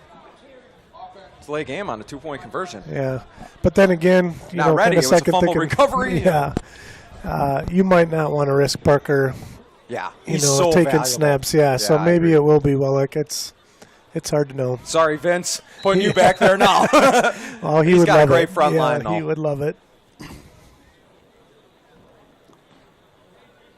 What a play by Mickey Height to scoop and score that one. You know Alex Hain was happy about that. I'm trying to think of between Coach Miller and Coach Conger, who runs the offense, who runs the defense for the JV. Yeah, I think Coach Conger runs the defense and Coach Miller runs the offense. So the 2-point conversion fails from 7 yards away or whatever it is, as it is 48-0 Stewartville with 7:48 to go in the third quarter. There you got Byrne and Becker out there. You talk about the senior leadership. You got the starters still checked into the game, and that's what you want. Those guys, the JV guys, are there cheering you on that whole first half. They're kind of taking part in that excitement. I think it's only right that you kind of return the favor there in the second half. Yeah, that's a culture thing. I just feel like that's something that Coach Miller's always done a tremendous job with, is making sure that you're engaged for 4 quarters and keep those helmets on, cheer your teammates on just like you would as if you were a backup player instead of a starter that's getting to rest for the rest of the game. Yeah, and that's those good character traits that I know that I try to preach to my kids, and I'm sure you probably will when yours get to the sports, yours have started sports, but cheering for somebody else's success as much as your own, being truly happy for them, and that's what you want to see on the sidelines, is taking part in the excitement, being genuinely happy for somebody when they do something well. It's the life lessons that athletics teaches all of these players. And on the Byron side, it's how to handle a tough day. You gotta. This isn't going to change who these young men are as people. They're going to be just the same human beings 5-10 years down the road. But today's going to hurt a little bit when they take that bus ride home. So. Yeah, don't ever let one game define Absolutely. your season or who you are. As Ty Brown's going to kick this one off. I believe that's Tyler Fox still in there, as he drives his way forward across the 40-yard line. He gets pushed out around the 41 or 42 by Stewartville. And we'll see, does Byron looks like they will leave their starters in. Yeah, a lot of times this is going to be senior time here, and just let these guys get as much as they can. I can remember one of my favorite players to coach was Cody Stanger, and Cody Stanger's last game was over in Casson in the playoff game, and Casson had us down pretty good, but there was no way I was going to get Cody Stanger off the field as a senior.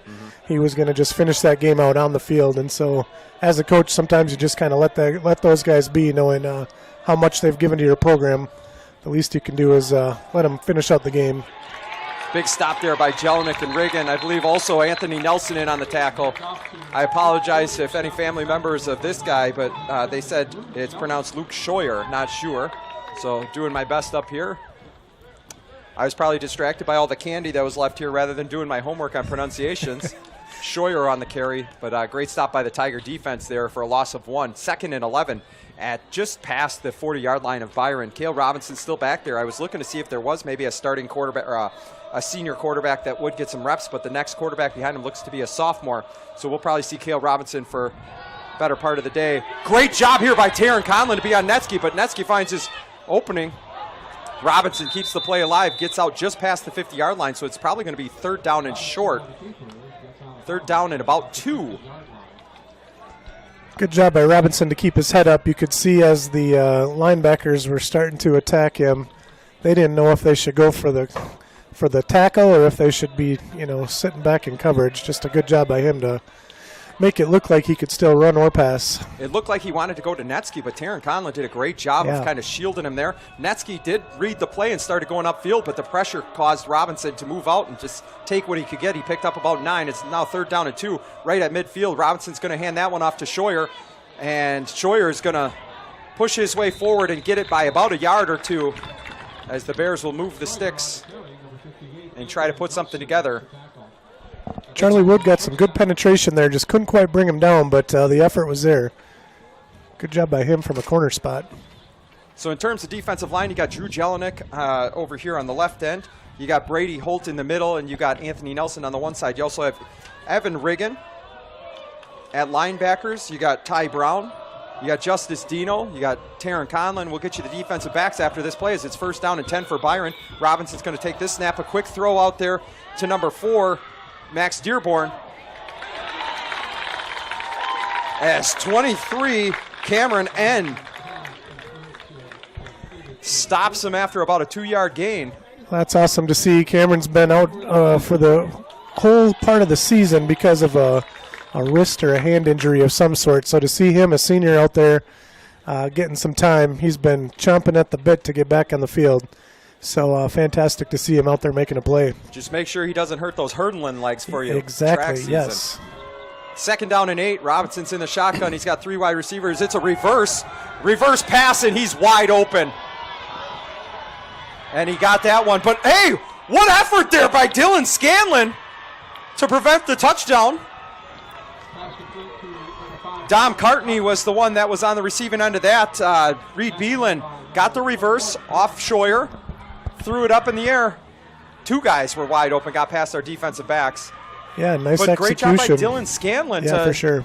You know, every time you stop him, we have a chance now to keep that donut up there. But it is close to the end zone. What is that, on the 3 or 4 yard line?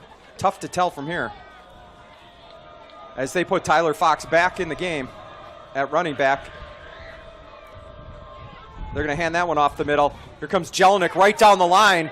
And a whole host of Tigers. Brady Holtz pushing him back. Anthony Nelson was in there. And I think they lost a yard. I think they did. I think they backed him up. 2nd down and 5. 2nd down at the 5. 2nd down and goal.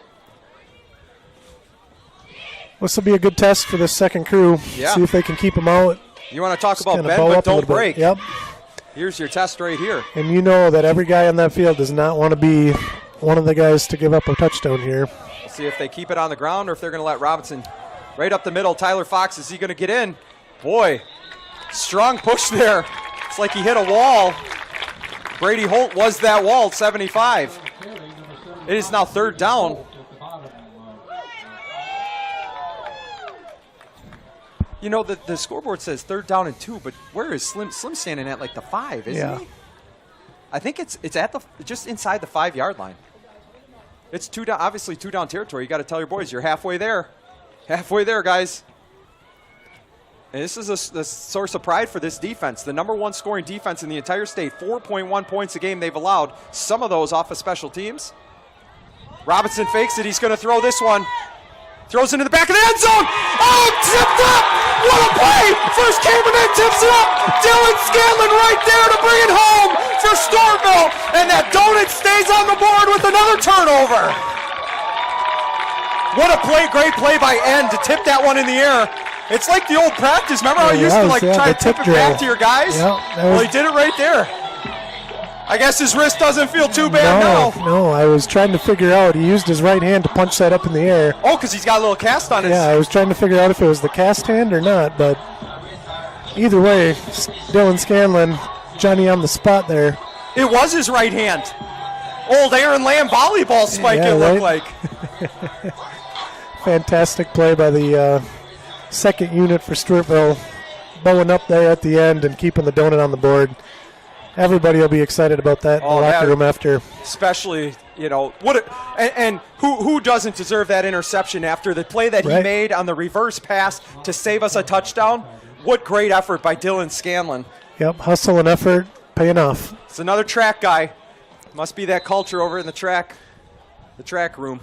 We had I don't know if you actually have a room. Yeah. It's right there where the guys are on the field. So in terms of the front line, I want to give these big cats credit. 71, Ridge Hats, I talked about him. 74 is in there, Colton Zegan. Anthony Nelson took over at center.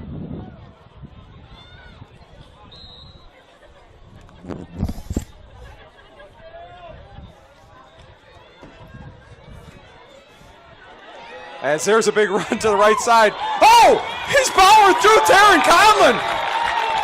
Hit the weight room as he moves down about 15-yard gain.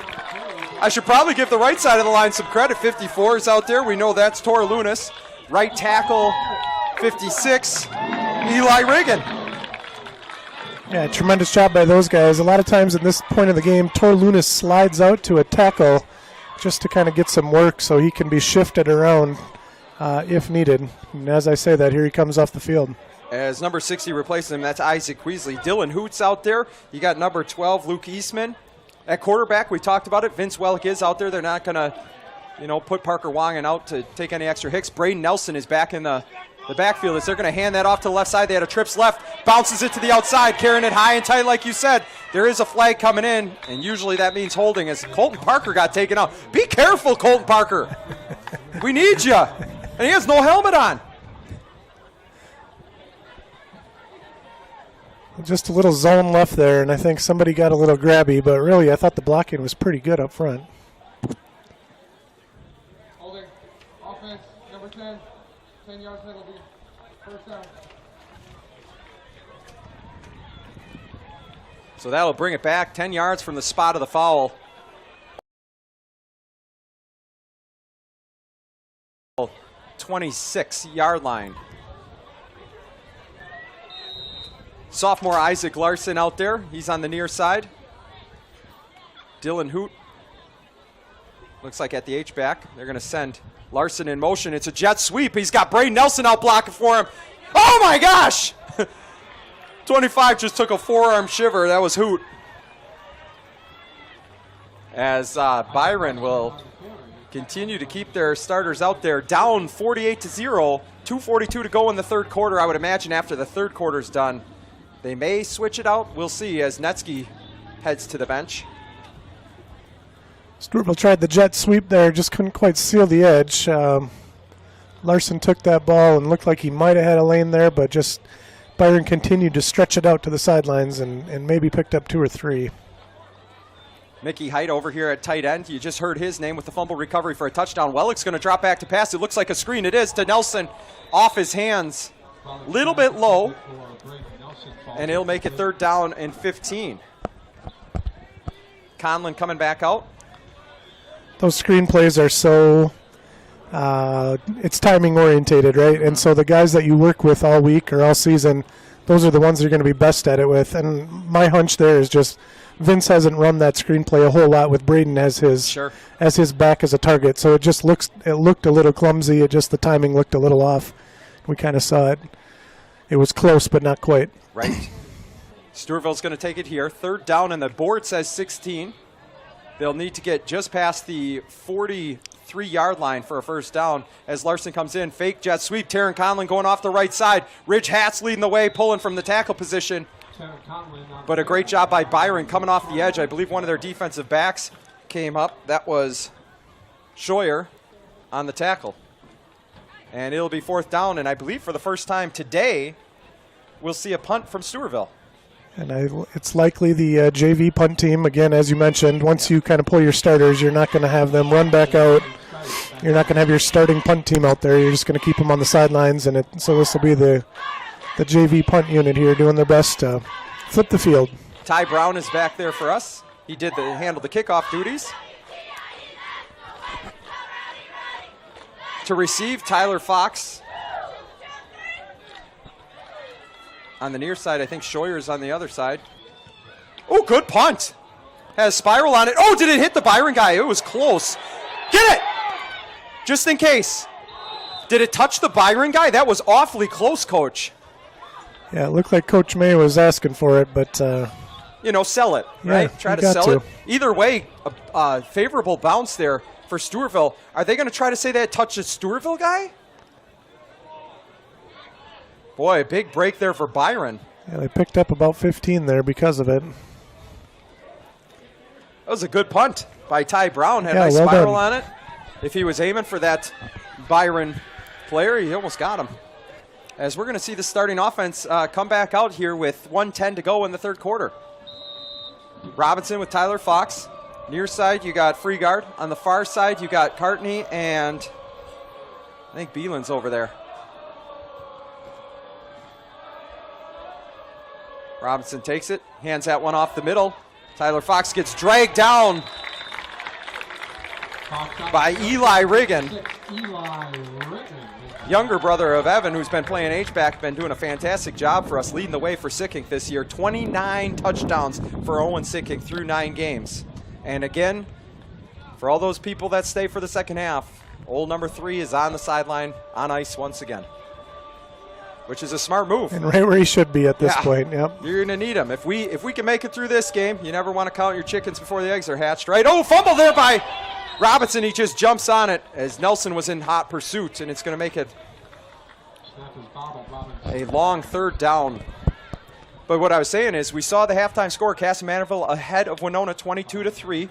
They're running the ball really well. 9 carries, 173 yards, and 2 touchdowns for Brock Barwald for the Comets. He's a guy that you need to stop. He had over 300 yards against Owatonna, I believe it was. So, if Owatonna, Castle Manorville hangs on, you'll see a rematch of that Week 6 game that was in Castle Manorville, but this time it'll be, I believe, at Rochester Mayo. Yep, and I think that's what many football fans probably anticipated as you kind of saw how the season was starting to shake out at the end and who was getting better and who was starting to fade a little bit. It kind of looked like that was going to be how things shook out. Yeah, and this team's starting to get used to shutting down the starters early, and they've done it again today. I know the narrative that a lot of people pushed, and I know we mentioned it a little bit. A lot of people were trying to push the narrative. The Post Bulletin was, the Byron, people were in terms of what happened in sections last year.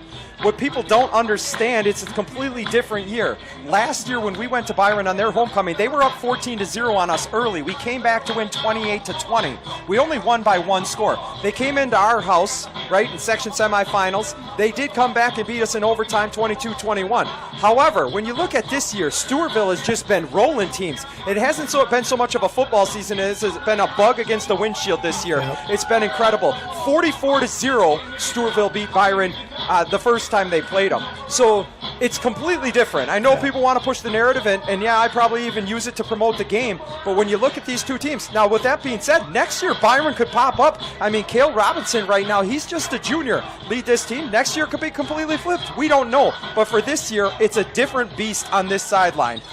There's levels to this game, and right now Stewartville is playing out of their minds. Yeah, you can use it as a nugget to help you get ready for the week on both sides.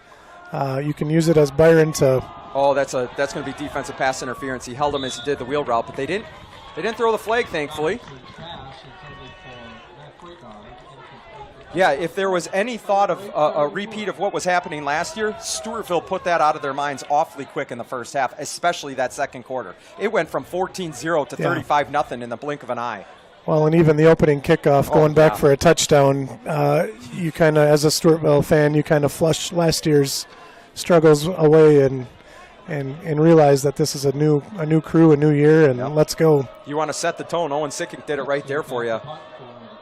Last year we had to, ride a lot of Alex Wood. He had a great game, just pounding the rock, and give credit to Byron. They never gave up last year, but again, this year, Post Bulletin pushed the narrative, but they're finding out real quick that Stewartville isn't a fluke, that their starters are as good as anybody out there.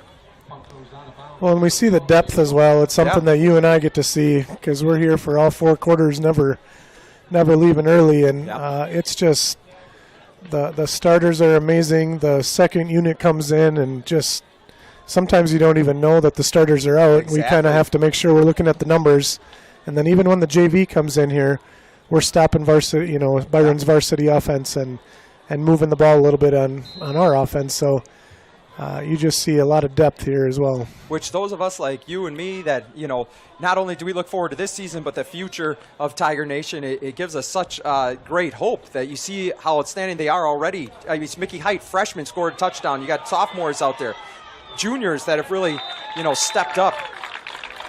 That's the future. Right now, we're happy. We're living in the moment, but it also gives you, it's kind of our scouting report that if you join me in the future years, if they let us back up here, if Tim Malone doesn't change the locks on us, if they let us back up here, this is what we will be seeing in the years to come. So that's the exciting part. And the really fun thing is that a lot of the coaches have probably seen these guys from 7th and 8th grade football on, and knowing that it's their job to just kind of keep the development happening. So for them to see the success that even the JV is able to have is, that's even starting earlier for them.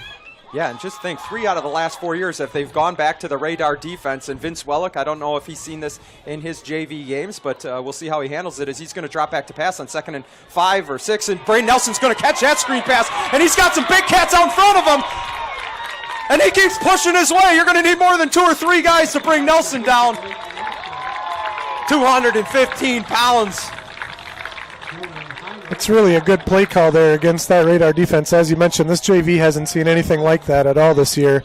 And so to call a screen pass when essentially you're supposed to let the defensive line through, you're supposed to look like a bad lineman, that's pretty awesome to see that play call and just execute it perfectly. Update on the Cassamanoville game. They've tacked another touchdown on it. It is now 29-3 in favor of the Comets with 9 minutes left. As they're probably paying just as close, their fans are probably paying just as close of attention to this game as some of those are at Schaefer Field here. It's Taron Collins trying to go off the right side. Good tackle there. I believe that's Dylan Heimer. He's had his name called a few times tonight. What am I talking about? The sun is out. It's like 2:30 in the afternoon. So used to Friday night football. Yeah, I've done that several times today, thinking about the game. But from here on out, they will most of them will be night games. Yep, until the ones that you and I won't get to call. Yeah. Wait, who? We don't? Well, we might get together and call the game, but nobody will be listening. They're gonna put me out. The security's gonna stop me at the front gate. Wellick hands it off to Taron Conlon up the middle. He's gonna drive forward to gain about 2. The tackle was made by Beelan. As it's going to be 3rd down and 7 on the Byron 33-yard line.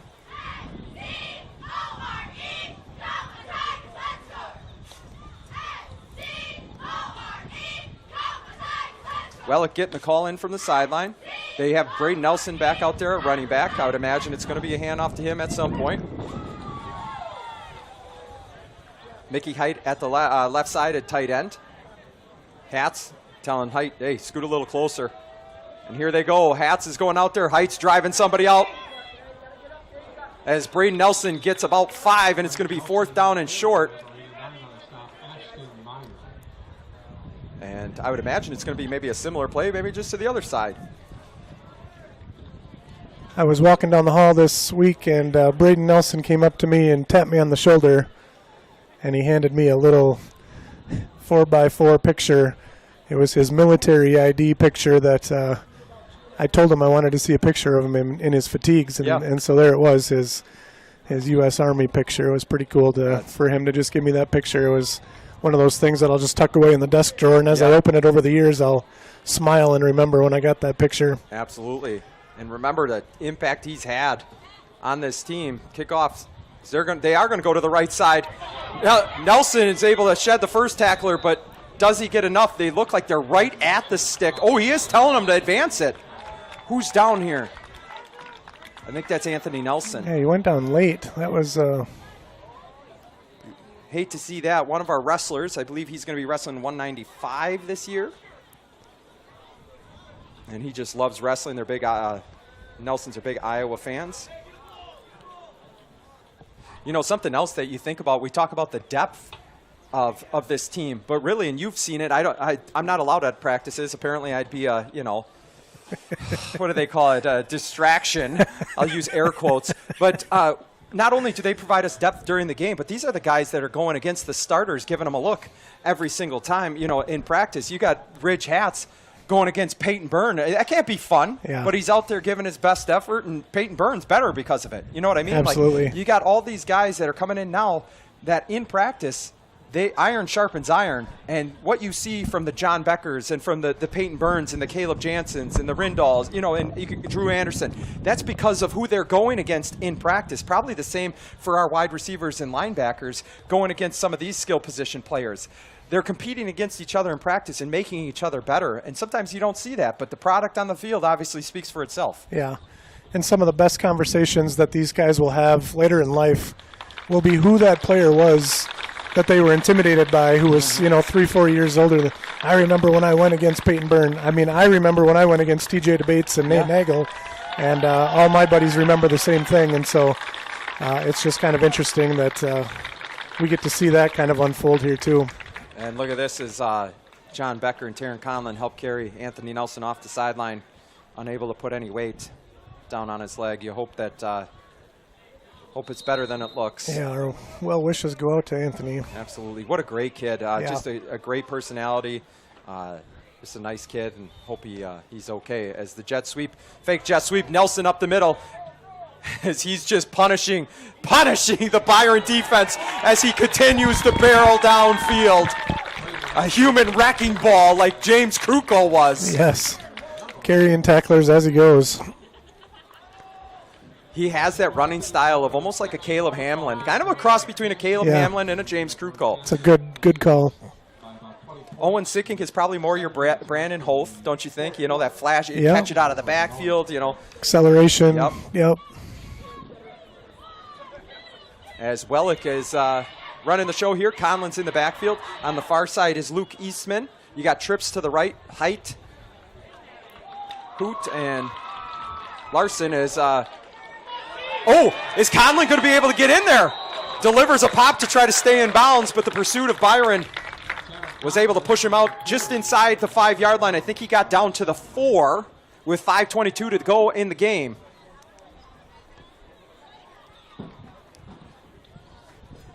Had some buddies out golfing last weekend, and we had a pretty cool conversation thinking about Owen Sickink and his, 29 touchdowns, you said? 29 now.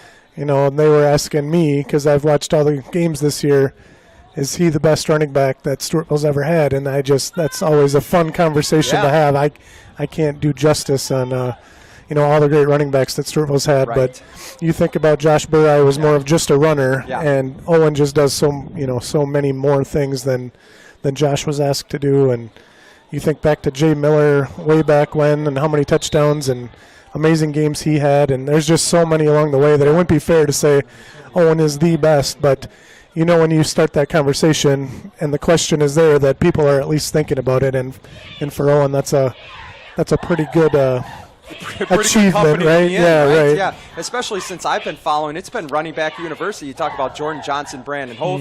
We just talked about Krukow and Hamlin. You got Josh Burrai, probably the best, like you said, true running back I've seen. In terms of Swiss Army knife, he is the most versatile offensive threat I think I've seen since I started watching 8 years ago, and what he can do in the return game, what he can, and if I was going to say straight running back, I got Burrai. But if you're going to talk about Swiss Army knife, can do everything.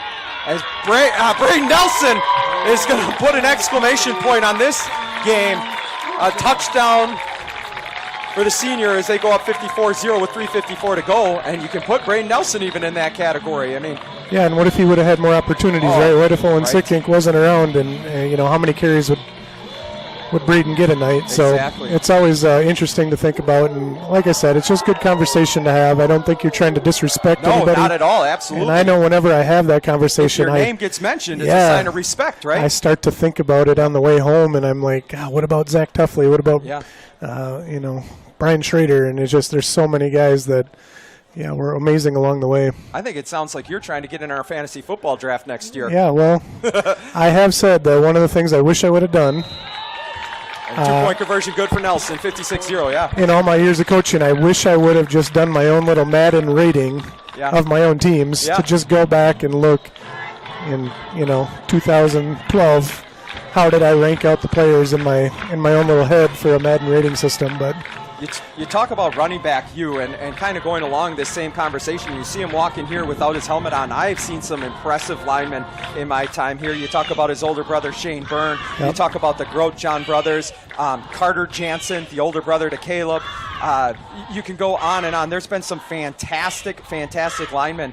But for me, and I know I'm going out on a limb, for me, one of the most dominant offensive linemen, especially tackles, the way he moves downfield, the way he pulls, his athleticism, Peyton Byrne, to me, may be, and I'm biased because I get to watch him more, Peyton Byrne may be at the top of my list for best offensive lineman that I've seen in Stewartville. And there's been a lot of good ones. Again, He's in the conversation, Absolutely. Coach. Well, you're not going to get an argument from me on that. His size, his strength, his speed, just kind of his nastiness. I mean, we see it, and he's not trying to be dirty out there. He just finishes plays. You're not going to get an argument from me. But, yeah, as you mentioned, there's just so many. The Gailing brothers, all of them, they're just there's so many good offensive linemen that have come through. But, as you mentioned, Peyton's in that conversation and somewhere at the top of that list for sure. Yeah, and I don't know if it's because I love the pancake blocks, or maybe it's because it's in recent memory now, because I remember Parker Grote-John pulling from the guard position a few times and laying the hammer down. But, yeah, I think Peyton Byrne, for me, if I do that fantasy draft again, I think he's going a lot earlier than maybe he did this year. Well, you don't have an offensive lineman that's getting interceptions, and very often. Scooping scores, exactly. So he's done a lot of amazing things for the team this year. And we talk about his nastiness, but I'm trying to remember which game it was. If it was the Fair Bowl game, where he got tangled up with somebody, essentially pancaked him, finished the play. The guy was hurt, and he came across the field. I posted the video. He came across the field to kind of tap him on his head to show, hey, I'm not trying to hurt anybody. So even off that animal instinct, he still has probably a pretty big heart. No, you see him on the field, and you'd think he's a big, mean guy, but off the field, he's just a fun-loving, silly guy who likes to smile, laugh, and have fun with all of his friends. And what I love most is you see a couple of these guys, but especially Peyton Byrne, is there's a fumble! And who got that one? All 43! Lincoln Doobie! Here comes the Doobie chant, right? Doobie! Doobie! Doobie! Doobie! You hear it? Yeah. And you remember the last time we called the game? It was Winona, last play of the game. Yep. He laid an absolute stick, and there it is. Doobie! Doobie! What a great play there. Doobie in the right spot at the right time as he's made the most of his opportunities. We've seen that center to QB exchange be a problem all night, and there it rears its ugly head again. Probably something Byron didn't think was going to be a problem. I didn't notice it in film study at all. I didn't see many fumbled snaps, so for the ball to be on the ground, would you say 7, 8 times tonight? Tonight? It was way too many. It's just something that Byron probably didn't expect. So then I start to wonder, is this not their normal center? Yeah, I don't know either. Wellick back in there. I believe the clock is, it's running clock here. 56-0 Stewartville. This one's all but over as we just need to hang on to the ball. Dylan Scanlon showing he's not just a sprinter there, Coach. Yeah, put his foot in the ground, busted off the left side, and we saw the acceleration there once he did find a little bit of room. This is where you just want to tell these guys, hey, cover the ball. Yep. No turnovers. Keep the ball moving. Keep the clock moving. But, give big credit to that offensive line up front. As we've seen, I believe, everybody that's suited up play today. That's always fun. That's kind of in the fourth quarter. Coach Muller's probably going around making sure everybody been in, everybody had a chance today, because all of these players put in time and effort during the week and certainly throughout the season. When you get a chance to get them in, that's all you want to do as a coach, is just see everybody play. 2:34 left here up in the Dan Simmons broadcast booth, as we've been all season. Adam Peterson with Coach Aaron Meyer trying to bring it home for you one final time at Schaefer Field as Stewartville leads 56-0 with 2:22 to go as the sticks move and the clock keeps going. And I would imagine at some point we're going to see the greatest formation in football. I will say I know there's a lot of chippiness out there, and one thing that I've been thinking about as I watch this first half, luckily the coaches reined it in. Let's give hats off to both Coach Halder and Coach Muller for reining that in. We haven't seen any unsportsmanlike, any cheap shots here in the second half. So, want to give respect where credit where credit is due. I do want to say, obviously, there is this animosity or this rivalry between certain teams, and hopefully that can kind of fade away. I know when you step in the lines, it's time to get down, but you don't want to see anybody hurt. Obviously, that's never our hope. And that's one of the things that I talk about. We put Brooklyn into a traveling softball team, and I know that it may have come at some detriment to, being here in Stewartville, but one of the lessons that we wanted to teach is that there are other girls out there that you can play with that are great, even though they go to Byron, even though they go to Lure, that they go to Castle-Manorville, Winona, wherever. They're good people, and she's got a couple girls on her team now from Byron that are just outstanding girls. Really nice to her, been accepting, and that's what I want for her to learn, and I'm sure your kids too, is like, when you step on the field and if you're going against each other, we want you to know it's okay to compete. But just because they go to a different school doesn't mean they're bad people, and I think you had talked about that earlier. So, when we see Cadence or we see Hattie or we see Mac, like, I want Brooklyn to be able to go up and say, hey, interact with them. It's okay when you're off the field or off the basketball court or whatever it may be. You can be friends with other people. And that's what I would like to see more of. I know the rivalry's intense on the field, but my hope for this Tiger Nation movement is to come off the field for that, to start realizing we don't need to be derogatory. Cheer for your team, right? And when all is said and done, they're all still 15, 16, 17-year-old kids. Yeah, I love it. I think you're exactly right on that. And you just know when you're playing the game, go ahead and battle and have fun with it. The little talking's probably fine, but when you got to know the line and you got to know. And as we talked about, all of this is life lessons. You got to know that in the business world, you're going to compete someday. You're going to want to be the best. You're going to want to win the sale or whatever. But when that's done, hopefully you can move on and just be a good person and get along with the other side regardless of whatever team you might be fighting for. Absolutely. One of those teammates I just talked about, Hattie Mathry, I know she had surgery on her ankle. If you're out there listening or any of the family members, we definitely want to wish you well, and hopefully you get back soon for next softball season, and we're thinking about you. And can't wait for Brooklyn to be able to play with you as well as all the other girls. Just a great team. Just the mixing of all the schools together is just something that's really neat. Not only are they going to be fantastic on the field, I mean, they just dominated their 2 fall tournaments, but just learning that you can exist with other people. I mean, think about when we went to UW La Crosse, some of the first people I connected with were people I either played against or played with on a different traveling team from other schools. Right. You can talk about familiarity and, hey, do you remember that one game? Or, certain maybe restaurants or something like that. So. Well, I had a bunch of buddies go to Mankato for school where Baumback and Bolter, a lot of Byron people will know those last names. We played those guys every year in basketball, and, we were fighting it out every season. Then you go off and you're like, hey, you guys are great, and pretty soon you end up being just the best of friends 3-4 years later. Absolutely. So it's a lot of fun to see that happen, but it's sometimes you have to kind of do the old what was I thinking earlier when I was maybe saying some things or doing some things that maybe weren't as sportsmanlike as they could have been. Absolutely, and going through this line, maybe we will see these guys on other sides shaking hands right now, even though one's wearing maroon, one's wearing white, that eventually maybe they will go to the same college or be friends with There's Nelson walking through the line. That's awesome to see. That's good to see Nelson back up and at least limping away. Hopefully he's okay. But do want to give a shout out to all those Byron athletes. Put together a fantastic season. 6-4 is how they'll end it, but all 4 losses coming to state-ranked teams at the time they played them. We talked about it. They weren't the same team that we saw earlier in the season. A lot of guys that needed to step up, never stopped fighting. So hats off to Coach Halder and his Byron crew over there. Iron, we talked about in practice, iron sharpens iron. Well, this big Southeast district also does it too. You saw it last year. Castle-Manorville got put through the ringer going through against some of the best teams in the southeastern Minnesota, and they went all the way to the state championship game. Without the Byrons, without the Castle-Manorvilles, without the Winona games, Stewartville may not be peaking like this either. So we do want to give credit to Byron. But what an outstanding game by the Stewartville Tigers led by Coach Muller. They put up how many points? 42 in the first half and put this one away before they even went to get the orange peel down at halftime. It was an incredible performance, absolute domination in Tiger Nation. One more time, no game has been within 21 points for the number 1 state-ranked team in here in Minnesota in Class 4A. Coach, you got any thoughts for me on this performance that you just saw tonight at Schaefer Field? Well, I just am super impressed with how tightly everything was buttoned up. You just saw a good scheme. You saw the players buy in. You saw the play calling being dialed in. You mentioned Coach Hain dialing things up at the right time, Coach Muller dialing things up at the right time. I just continue to be impressed week after week with just how everything seems to be meshing together, and just you don't see any weak spots. I guess that's my point, and you don't see it on any. There's no special teams unit that we feel concerned about We haven't really found any part of the defense that's leaky. So I continue to be impressed week after week, and today just furthered that.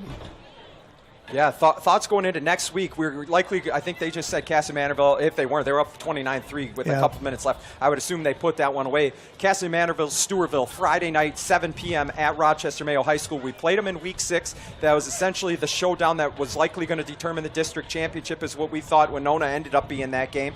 But a really tough running game, unique, to Casson, tough to stop. But our Stewartville Tiger defense was up to the challenge. They allowed them only like 83 rush yards or 93 rush yards as a team, and you saw Brock Barwell go over 300 by himself against Owatonna. So Alex Hain and the defensive staff, Joey Strike on the defensive line, and the guys that Alan May works with the defensive backs, I believe, they've put it all together to have a good game plan. The question is are we going to be able to execute on Friday night? Thoughts on being able to maybe stop that Castle-Mantorville team? Our offense obviously is firing on all cylinders. Should be a really good one. Yeah, it's going to be a blast. And, every time we play Casson, it's an assignment game. The defense is going to each have their little role that they have to play. And so we'll see if Coach Hain and Coach Muller and all the defensive coaches you mentioned can just kind of get the guys dialed in to lock in and tackle the dive, tackle the QB, and tackle the pitch man, which is, kind of how the coaches will talk about defending the triple option. Casson's been really scoring well here in the late half of the season. You mentioned Bardwell having a big game today. That'll definitely be the key for me next week, is stopping that dive and making someone else beat us besides the fullback that we'll see probably carry the ball 20-plus times. Absolutely. I would. If I was calling the plays, that's a guy you hand off to and hope you get that 3 or 4 yards. Yeah. Again, just like we talked about Byron, taking the ball out of Stewartville's hands, less offensive possessions for them, and wear down the defense. And then turnovers is going to be the other thing that you have to watch Friday night. As you know, Friday night, it's at Rochester Mayo, which means for the final time, Coach Meyer and I are up here in the Dan Simmons broadcast booth. And it has been one heck of a year. I want to thank Coach Aaron Meyer for joining me for 5 games this season. And like I said, for as long as they don't change the locks on me or let me keep coming back, hopefully he'll be, his family will be supportive and help watch the kids and get him back here each Friday night as well. So I do want to give you a big thanks for coming up here, sharing all the insight. I always talk about how I watch the game different than a coach watches the game. So people talk about it all the time. Adam, for as much energy as you bring, Aaron's kind of the calmness to your storm, but also just in terms of what I'm watching and yelling about, you're watching other things that the coaches. So just that combination I think has really worked this year. So I do want to say thanks for being here. I appreciate it. I enjoy it, and the people that I talk to, they know how much fun I'm having doing it. So I thank you so much for thinking of me to be up here. And I've had people say kind of the same thing, that we're a good balance for one another, which to me means I'm boring. Oh, no. The way I take it is, he's fun and I'm boring. But whatever, I'm okay with that. I just, like I said, I've enjoyed it an awful lot. So thank you for, like I said, thinking of me. And I'm on board for next year as long as everybody else is willing to listen to me being boring. Hey, if they let me come back for 2023, that you're my guy. But that's going to do it here at Schaefer Field, the section semifinal game between number 4 seed Byron Bears and Stewartville. This one is in the books, 56-0. It was all Tigers for this one. The number 1 state ranked team will be moving on to the section final game at Rochester Mayo Friday night, 7 p.m. against likely the Castle-Mantorville Comets. I haven't had it confirmed, but all but confirmed. Up 29-3 last time we heard. It'll be the defending section champion against a 2-time Big Southeast District Blue Division champions. It's going to be a game that you're going to want to pay attention to. Everybody will be. And I just hope this Stewartville Tiger team, led by Coach Muller and his outstanding coaching staff, can bring us home one more time to get us back to state where Coach Meyer took us in 2014, 2015. Hopefully 2022 is our year. Signing off one more time, the last time here for the 2022 season. Can't thank all of you enough for all the support, for tuning in. We drove our Winona game up to 12,000 views because of all the support of you out there. The number 1 watched high school football game we've ever had on this broadcast. So thank all of you out there for tuning in. For Adam Peterson right here and Coach Meyer, we're going to be signing off with this 56-0 win by the Stewartville Tigers. Hopefully we'll see you at the game Friday night, 7 p.m. And Dan, if you're still listening out there, we hope we made you proud this season. Take care, Tiger Nation.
like to sing another song?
That's my hometown. Yeah, say hi. Take me somewhere down the road, no doubt on the map, but it's called Black's Grove. A town you can spend with a baseball throw, and I never bet. See the beat-up trail, we spend the teams in the little white church on First and Main, to buy your mama's sign on a wedding day.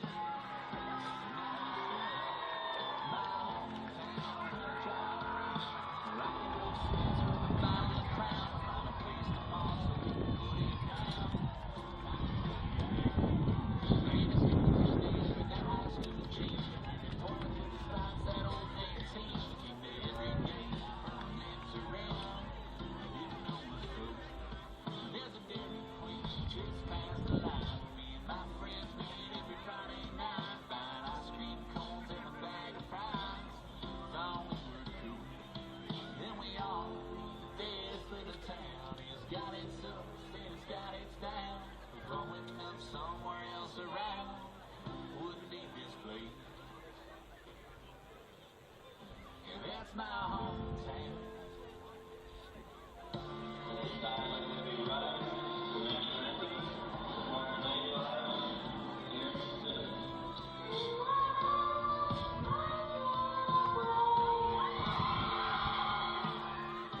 Go this way. Smile. Okay, smile.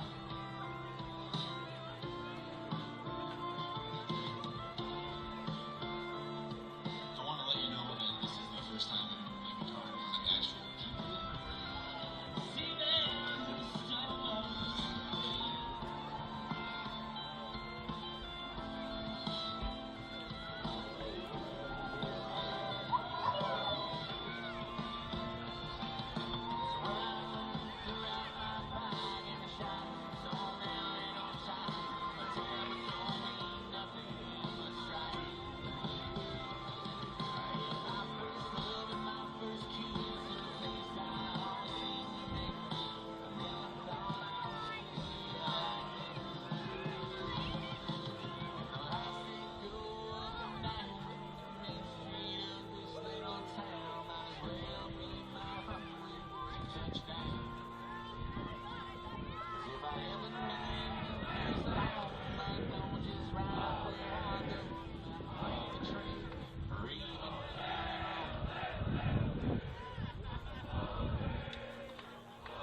That's my hometown, I went dry. Smooth black stuff and pipes on the ground. Shade of brown. See that football, fresh cut. Got the most beautiful girl I've seen. That's what I thought when I was 13. Yeah, life is tough. You get those buddies to be the one